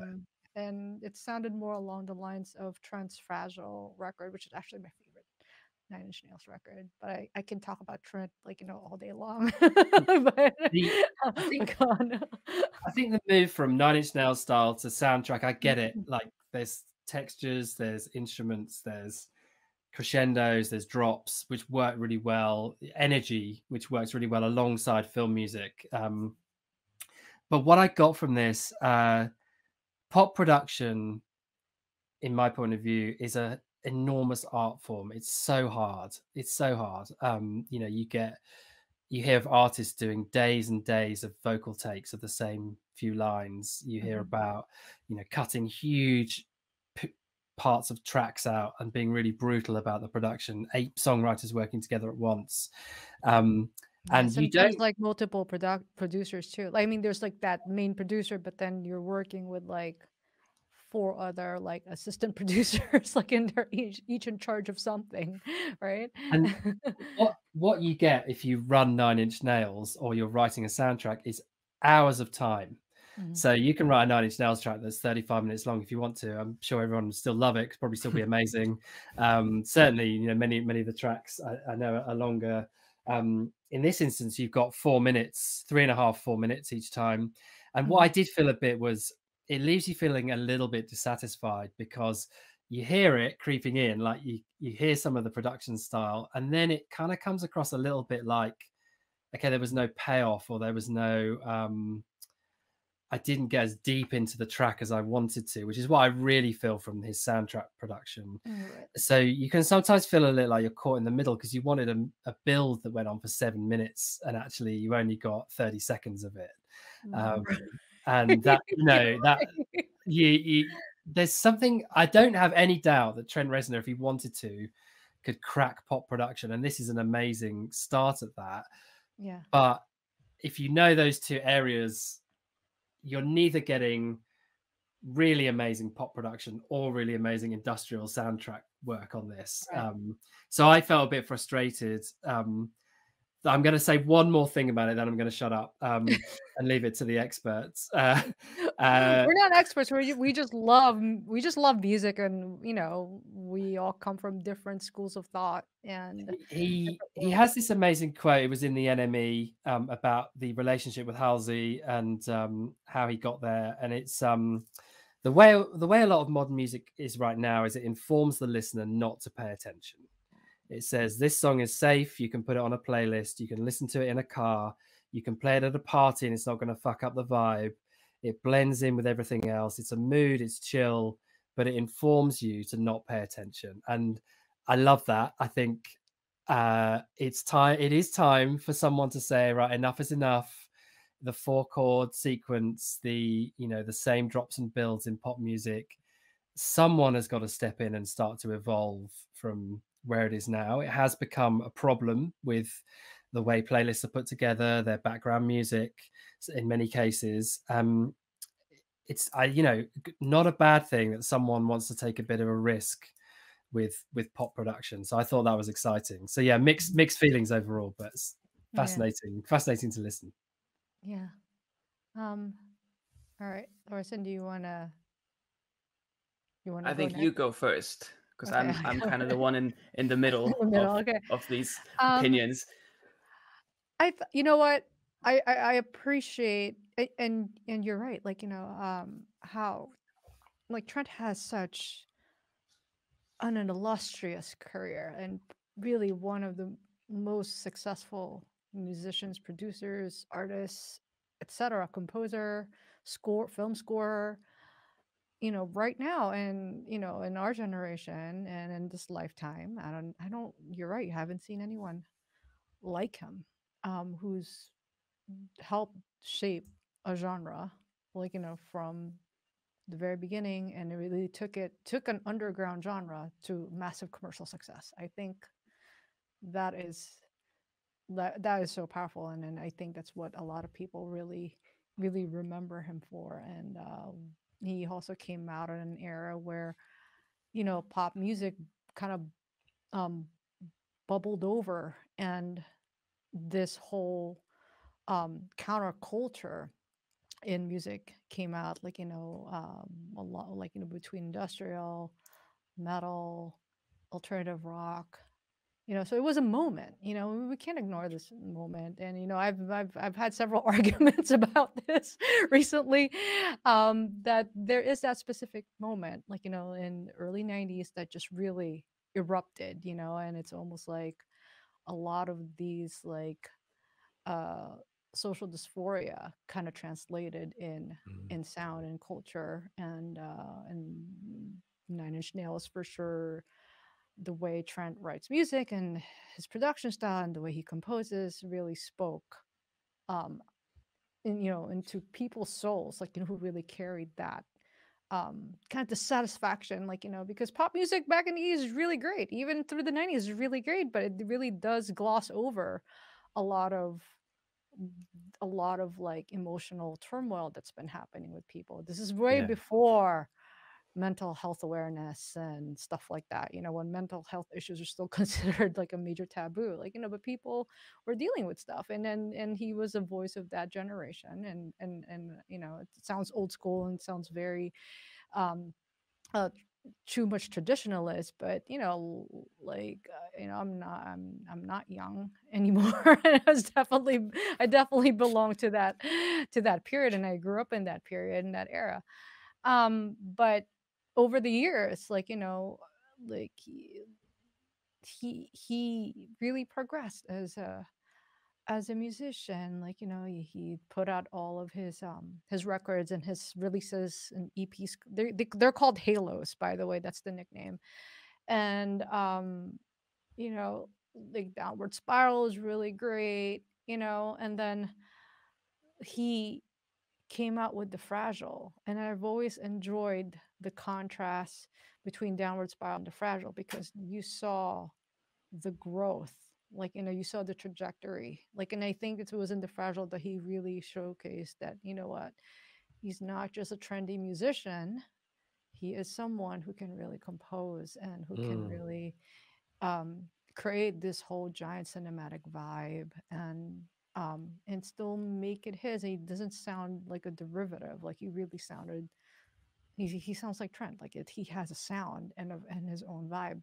And and you know the rest we know. He's gone into like into film scoring. I think the first one of the first films that he scored was is it called The Social Network? Social Network with Yeah, the it's the movie David about Fincher. yeah, Yeah. like it was like that was like the first like of the first chapter of that era, right? And then he started doing a lot more of that, and I think he did The Watchmen. I think that's when he did it with Atticus Ross. And so it just kept on growing and growing, and so and it got to the point that he's doing Disney films, and it's Yeah, like well, what do you think about that? So I know David Fincher. He was originally a commercials director, wasn't he? He used to do Pepsi and all that sort of stuff. But obviously, his film back catalogue, Seven, Fight Club, Mhm. incredible set of films that he's been responsible for. Yeah. And then Gone Girl, I think he did as well, didn't he? Social Network and Gone Girl. So those are two very cool films, and actually really, I think, did showcase. Like the Social Network has that Dance of the Sugar Plum Fairies on synthesizer. Run to the edges, yeah. Is that what it is? I think I'm not my ballet Yeah. knowledge is not great, but what do you think about the Disney move? Because I think Fincher plus Trent Reznor and even Watchmen, those are cool films. They've got a dark aspect to them. The Disney film, yeah, it was about death, and it was a little bit of Right. that in it, but it was, it's a Pixar It animation. was What a was your Pixar view? animation, and it's funny. I thought the music was really cool, but it didn't really like hit me as like, oh, this is Trent Reznor. Like it because it No. was like all jazz based and but it was all beautiful composition. I mean, it's a separate piece on its own. I wouldn't say that it's a true part or a core part of what I would call the Trent Reznor collection. I feel like it's like a Mm. one-off, like a separate thing. But I thought, I mean, I enjoyed the film and I really liked the music in the film, so I thought I really appreciated it. And yeah, I think you're right. It's a matter of time that he took a giant crack at pop music, and maybe he will redefine it.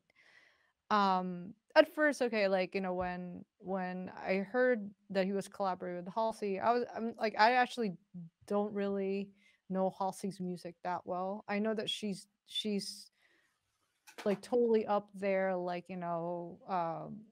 similar to like the other pop music artists in mainstream. Like at times she kind of sounds like Rihanna. At times she kind of she kind of sounds um like Taylor Swift at times. Like I she is a pop mainstream artist, and this was my initial gripes. Like within the moment is that is like if I love the idea of creating what the industrial pop genre is going to be. And I feel like there are people and there are a lot of underground artists that are really phenomenal who've been trying to do this for quite some time. It's just that like I wish that it instead of a super pop mainstream superstar artist leading that banner, I was hoping that I would see someone more in the underground, like someone new and Mm. fresh who has not gone through the machinery of the industry. You know what I mean? Because I feel like that is the core of industrial music is that it kind of it it it is part of that world that has not really been part of that giant machinery. Like, even with Trent, like, when he was part of it, it wasn't part of the giant machinery. It became part of the giant machinery because of acts like him, like Ministry. It's they took it there, but that was out of their own effort, not because, hey, Warner Music came in and they have like $5 million to spend, Yeah, and and then I feel like that's to me that's the cultural aspect that I struggle with. yeah. And even though like the record, if I'm going to give my critique of the record, um you made a great point about the payoff part because when Nine Inch Nails songs and with Trent and Atticus, they're composers, so time is important. The use of time is really important, and how to Mm. do the build up and how to create that soundscape and how to create that movement is really important in writing. And yeah, you can't have that in pop music when you're being told you have to keep your songs under 3 minutes. um but I feel like that's challenging, but I don't think that I don't think it's an insurmountable challenge. I think if there's someone who can really do it in your way, I would put my money on Trent and Atticus. Well, yeah, if you look at the Johnny Cash version of Hurt, that's a classic example of a I track that love that. builds to almost totally overwhelming at the end, but it's still a 4-minute track. And I It's a felt that 4-minute track. You still need that 1 minute, that extra minute. I felt that was missing here, though. I felt that crescendo to payoff was missing here. Yeah. Which I yeah, agree. I would agree with you. And then and also is it do I feel like I and this is just me like projecting, right? And this is not this is by no means a fact or whatever, but I'm just gonna articulate exactly how this record felt to me. It felt more like a sampler, like a box of chocolates Yeah. of industrial music, of different sounds and textures that was applied as an undercurrent over Halsey's pop vocals. So Yeah. it felt like a sampler, like a chocolate sampler. Like it didn't, unlike other Nine Inch Nails records, like Nine Inch Nails records, they have like an arch within, like built within those records, and there's a storytelling in it, and there's a very emotional cohesiveness that that really takes you from one track to the next. Like you're just transfixed, like when you're listening like to a Nine Inch Nails record. I know you don't like the harsh sounds, but it's what you're talking about, like, we talked about the Churches record earlier, and the thing I love about that is it's called Screen Violence. Every track is about the violence coming out of your screen, physically, emotionally. There's some incidents that have happened with the band where they've been threatened on social media, and you can see how that's become part of the narrative. And then every track is like almost like a little horror story that's been written, and the production is super consistent. And I totally agree with you. When I listened to this record, that was a major disappointment for me, because I thought going in, if it's like any other Trent Reznor, Atticus Ross record that I have listened to that's not Nine Inch Nails, then it will be really consistent, and maybe there will be this amazing story and it'll really take me on a journey. And yeah, I totally agree. It felt like there was a little arpy bit here, distorted crescendo there, not quite like the same. it felt disjointed, like, and that was my primary issue.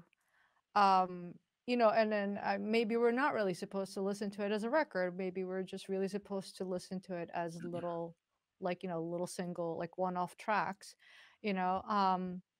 And also, do I think it's the best from Atticus and Trent? I think they did a very fine job for what it is, but I don't think personally it's their best yet in terms of creating what the industrial pop genre is going to be. I feel like it's just a start. Like they're just still playing around, and they have these ideas and how to really resolve two really polarized concepts, which is mainstream pop and then industrial, like dark, like lush underground. And how do you mediate these two worlds? And I think it will take some time, and it will definitely get resolved, but I'm pretty sure they're the only ones who can really do it. And what did you think of the guitar based tracks? So I was kind of interested to get your view on those. I'll say I think personally,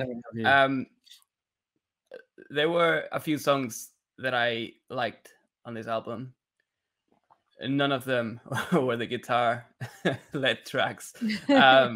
this one, the one that we played, I'm Not a Woman, I'm a God. I do like that one. It's a great track. Actually, yeah, I think out of the entire record, that's like I Am a Yeah. God, I'm Born is like one So of yeah, to me, I'm not like I'm really loving learning about Trent Reznor and his story. Like basically the only thing I knew about him was one, Nine Inch Nails, and two, that the video with Danny Elfman. And so yeah, I do love getting a bit of a backstory of him and like how much of like an icon he truly is. On the album, I think I do agree. It's not going to be a genre defining album. It's not. It to me it lacks kind of the storytelling that all the classic albums that people remember have. But it's nice to listen to, and but the tracks that I did like, they were the ones that weren't as grungy, shall we say. I think it is also important to realize that Halsey has done a much darker sound. So she's got obviously the the tailor-made kind of manufactured pop, like the thing that she did with Chainsmokers, Closer. But then she yeah, did like the songs that she's really known for. Yeah, like in her her top 5 or top 10, like yeah. But in 2020 she did put out an album, right? And it had some very, I've always just referred to it as dark pop, but I do like the term industrial pop. Songs like Graveyard, and I hate everybody. What a title. But she has, it's clear that she does like the darker sounds herself. Oh So yeah, it's she not, does. And I've read that she actually has a very dark history. She has a very dark yeah, story, and and like also mental health sufferer, like and she's gone through. I mean, if you look at her Wikipedia, like it gives all the details of her backstory, and then it's just one of those things where like for example, like when you break out in mainstream, right? Like that's your mark. And so she broke out in mainstream with and I'm blanking out, like, but it's like it's this like her number one hit. That was actually really massive, and it was massive, and it's good for her. And I think that's the thing with with the stigma that comes when you break out as an artist. It's like how you broke out will always kind of be following you regardless, and because your fans, that's your fans, like what made you successful is the giant commercial success and giant commercial fan base that you yeah, achieved. That will always be a definitive part of your career. And so it's like, and I do appreciate her trying to go more on the darker, like darker edge and darker realms with her dark electro pop record, and also like this now with the industrial side, and but it will definitely take some time to mediate, like the two worlds. And then that's just how I see it. It's just like two very polarized worlds and polarized cultures. One came out like industrial being like at one point a subculture, an underground subculture, and then versus mainstream pop, which is this like giant machine that has a lot of money, and that's really built for commercial success, and it's almost like two different schools of thought. And so like it's in many ways sometimes like industrial pop kind of has like an oxymoron feel to it, or like it kind of feels like like what is that, like it's like it's so polarized, right? But it doesn't mean that it's not a bad idea. I think it could really be groundbreaking, and then I do look forward to where it goes. But my personal request, from the giants in the industry, is that you know there are so many amazing artists in the underground scene who can really do this, who can really carry this banner and stay true to the culture, stay true to the spirit of what made industrial so great anyway, in the first place. And I think, like, it they can find artists and go behind artists, and they should start going behind artists in the underground scene who are more aligned into what's they're trying to accomplish. And that's just my take. That's just my personal thing, Yeah, that's a really magical thing when a big artist lifts up other artists in that way. That's an incredible thing that a big artist can do for, I mean, whether it is within the same genre or within something else. Right. They have a huge, and even if it's supporting them on tour, it's producing them, it's putting the name against them, whatever it might be. I think the other thing that's interesting that struck me about this is, you're right, actually. Thank you for the reminder, Thorsten, of the darker side of Halsey's writing. It would have been interesting if they'd written together, rather than it being a writer-artist producer relationship. Yeah, that would have I been agree. exciting. And and actually that was the first question that I had, because Kizunot, the other Absynth editor, was like, he was also kind of gave the same reaction, like, it's kind of lukewarm about it. He was like, it didn't really grab him. There's definitely issues with the he was more critical of the production side, where how it didn't feel cohesive, and just the choice of sounds, like, being utilized. And then actually, and I was like, do you think it's because of the writing, and how writing was done separate instead of like a joint thing with the producer? Yeah. Because you do get two different results, like, or rather a very different result if you're writing specifically with the producer in mind, versus going in and say, here, these are my songs. Like, Yeah, it reminded me of Taylor Swift and the National. If you listen to that Taylor Swift National, the two records, actually, the two, aren't there? The sound is incredibly consistent because the whole team are writing together. I mean, I don't hugely follow that kind of scene, but I should imagine there was a similar reaction, knee-jerk reaction, to the National working with Taylor Swift. I feel like that is so. Actually, I like, I haven't really been following what's happening out in Meiji, but I'm a huge fan of the National. Like, Boxer is like one of my favorite records, like, ever. But I feel like that's a much more, because Taylor Swift background is like more country, whereas there is more country. Yeah, and then National has that smoky, like, somewhat Americana vibe. They do have that Americana vibe, and so the meshing of the two feels very natural, feels very cohesive. I mean, I have to listen to the record, but I'm just I'm just looking at them as two figures, right?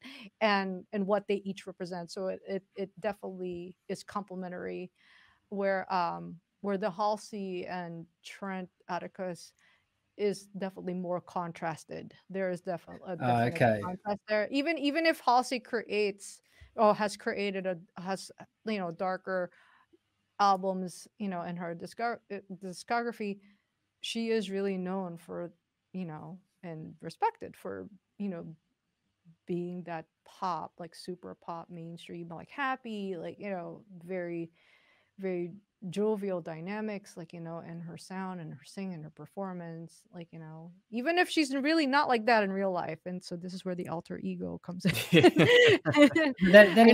know that she's much darker in real life, for sure, and then I think she's really trying to go back to that.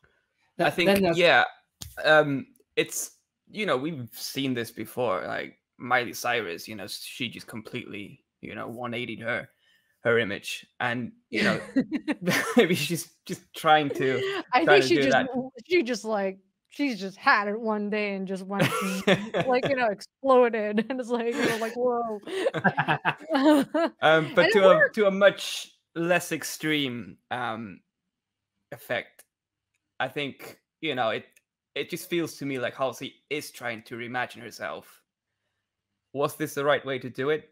I don't know. It didn't like strike me as anything, special. It was a nice album with some nice songs, Yeah, I probably mean, could have been better, it could have been it worse, wasn't it wasn't an offensive album. It was like, okay, it's Yeah, just like no. a nice album. Yeah. Like, like, okay, not bad, great. Like, we I were don't think like, they're going to put that on the poster.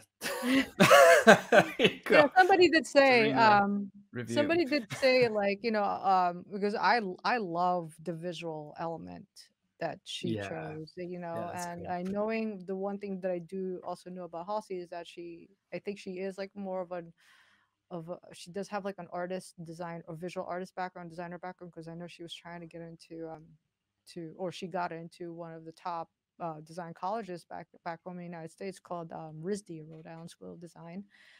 And but anyway, besides that, like the visual aspect, like between the music video and the album cover, I thought was phenomenal. Like I'm such a huge fan of that album cover and how ballsy and gutsy it is to just go out there with your baby and then like showing showing your breasts like to the world, and just like the whole like grandeur of it was really, I thought was really phenomenal.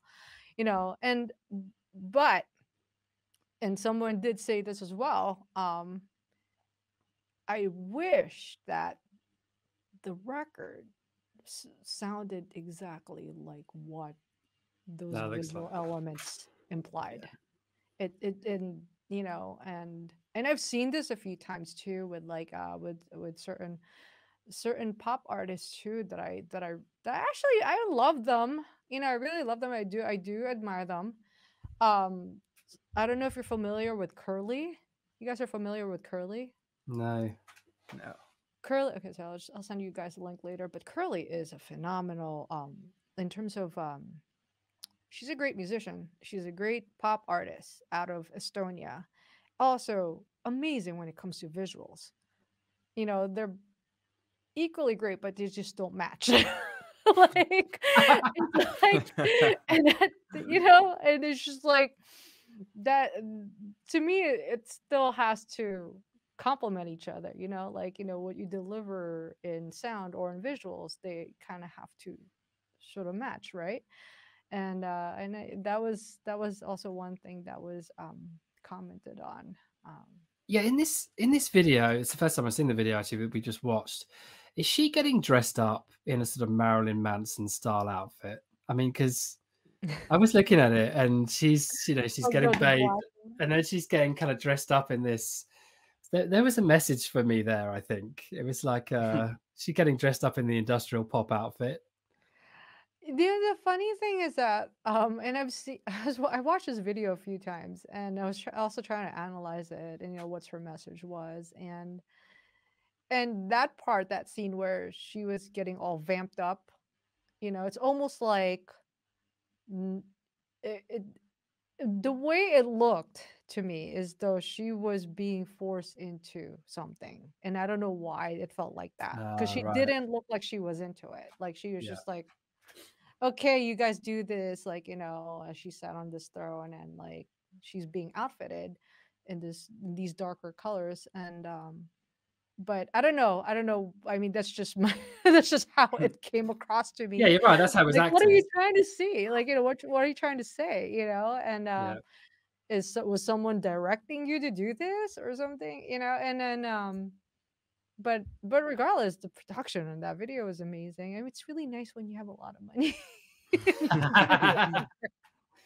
can do a lot of great, beautiful music videos, and but yeah, visual element of this record, I would give it like, oh my god, like 20 out of 10. It's 20 out of 10.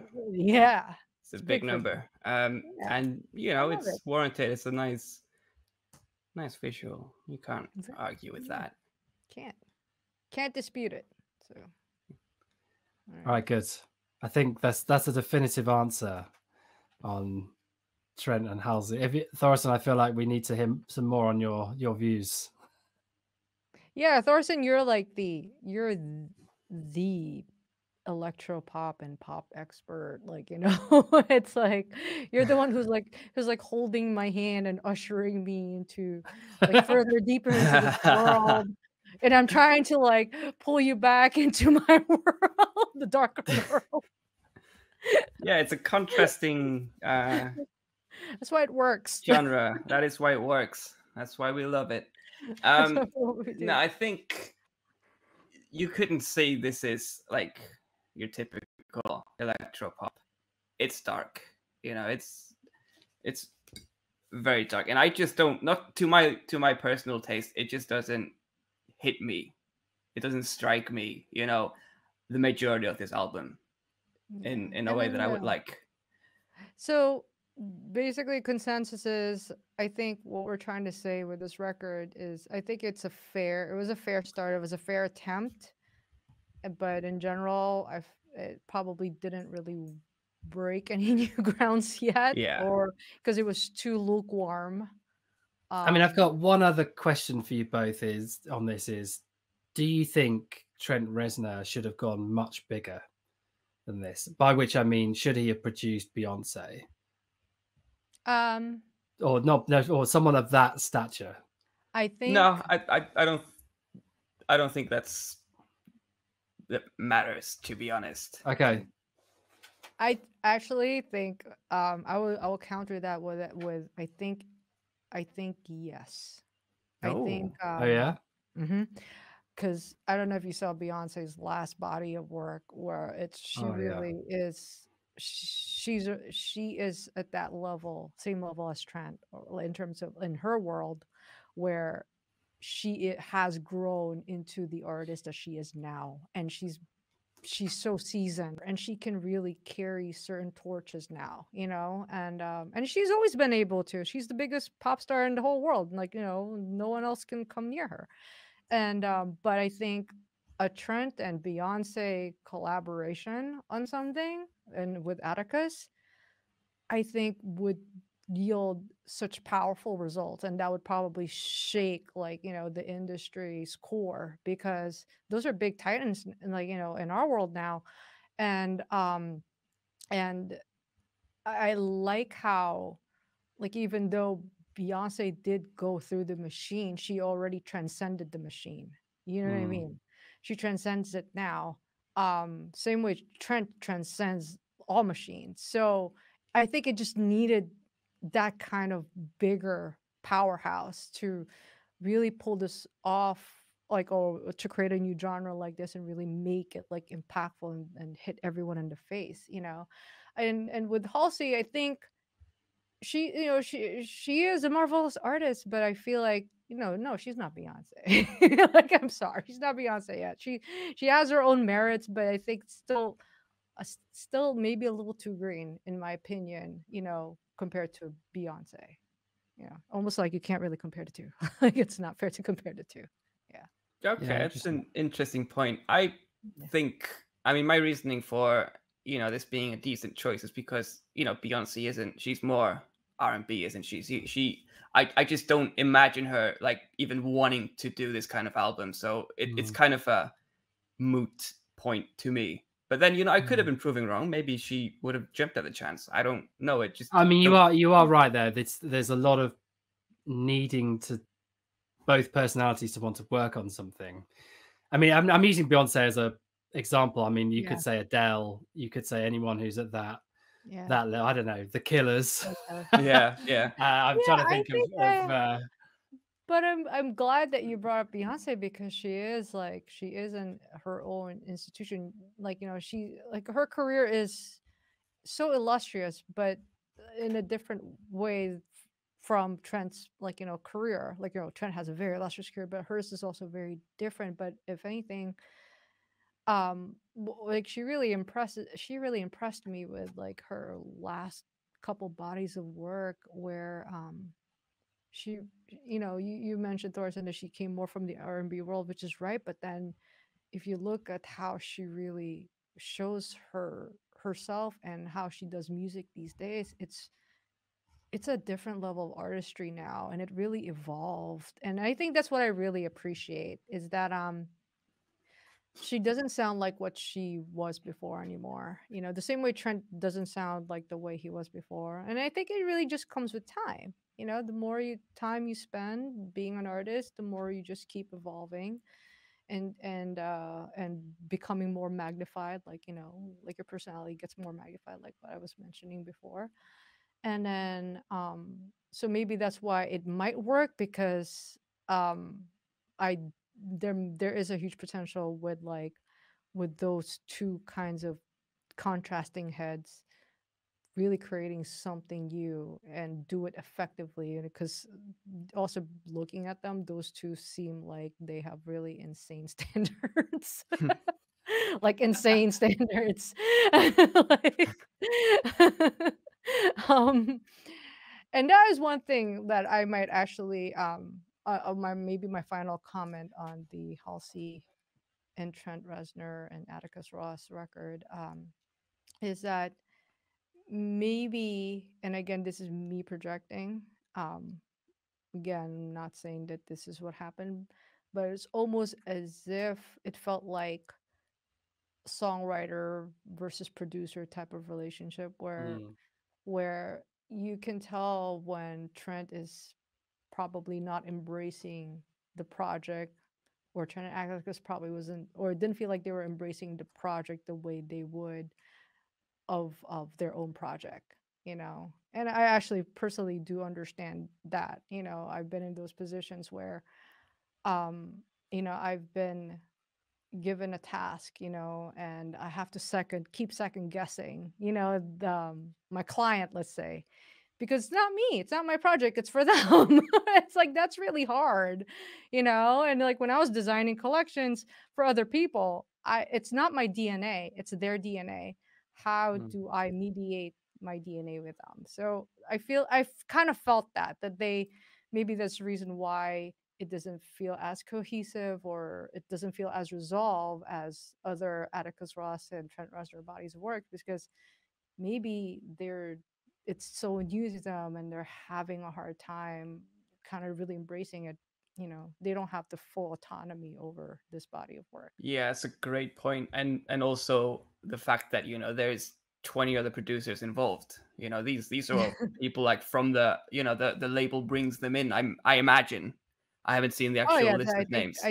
that's how it normally works. So it's not just them. They don't have full creative control. Let's just guess a number. Maybe they have 60% creative control. So there's 40%, weighing them down, if you will. And that's kind of That has an effect. Yeah, that definitely has an effect. Like, when there's more cooks in the kitchen, it definitely affects what the outcome of the dish is, for sure. It happens all the time, and I've experienced this multiple times, frustratingly, in my own design career, because like most of the time it's almost like politics. Like, oh, okay, like I'll do my best to the most that the politics aspect would allow me to do my best. Yeah. But is it my best work? No, it would be my best work if I have absolute full control and autonomy. So it's just how I view it.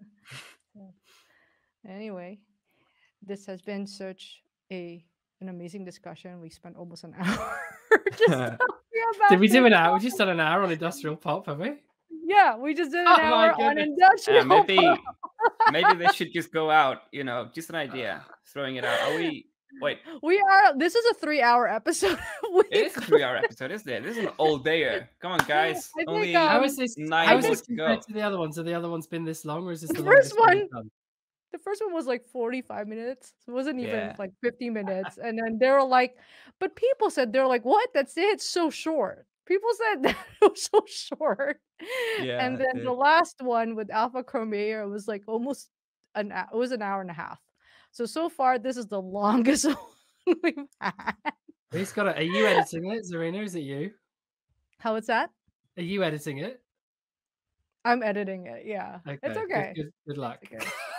No, it's okay, because I the think editing, I'm just like looking really quickly, and I kind of remember where, like, oh shit, like I screwed up here, and then I have to like cut it up.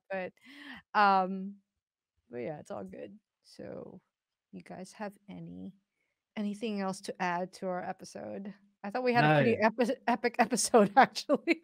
Yeah, this is awesome. It was so good to just sit and chat some of this stuff through, and get your thoughts on it as well. Great to hear your takes on the whole thing. Love chatting about what next for synthwave. That's a topic I've needed to get out of my head for some time. So I thank you both for thank you for the therapy. Thank you for coming up with these wonderful topics. It was a true pleasure to do this. I really enjoyed, all these topics, and and we've been wanting to write articles about these topics, but it's just it's much nicer just to talk it out, and then have an exchange of ideas. Yeah, for sure. All right. Well, thank you so much, Jake, for joining us tonight, and hopefully we'll do this again. And you can send us more topics and questions. And we're here for therapy. For your therapy sessions. It's very important. Otherwise, someone else will be on the receiving end of it who probably doesn't want to hear about, what next for synthwave. So it's a pleasure. Like, what's synthwave? Yeah, what's synthwave? It's a pleasure to talk to two such knowledgeable people and to share some ideas on it for sure. And thank you so much for introducing us to a couple of new artists. And I thought those videos were absolutely fabulous. Pleasure. And of course, we all know churches, and and having you spearhead that as album of the week, I think that's really, really cool. And Thorsten, you guys have any final words for our audience tonight? Oh, I do. Stay smooth. All right. Good night, guys. Thank you, everyone. Good night. Next time. Bye.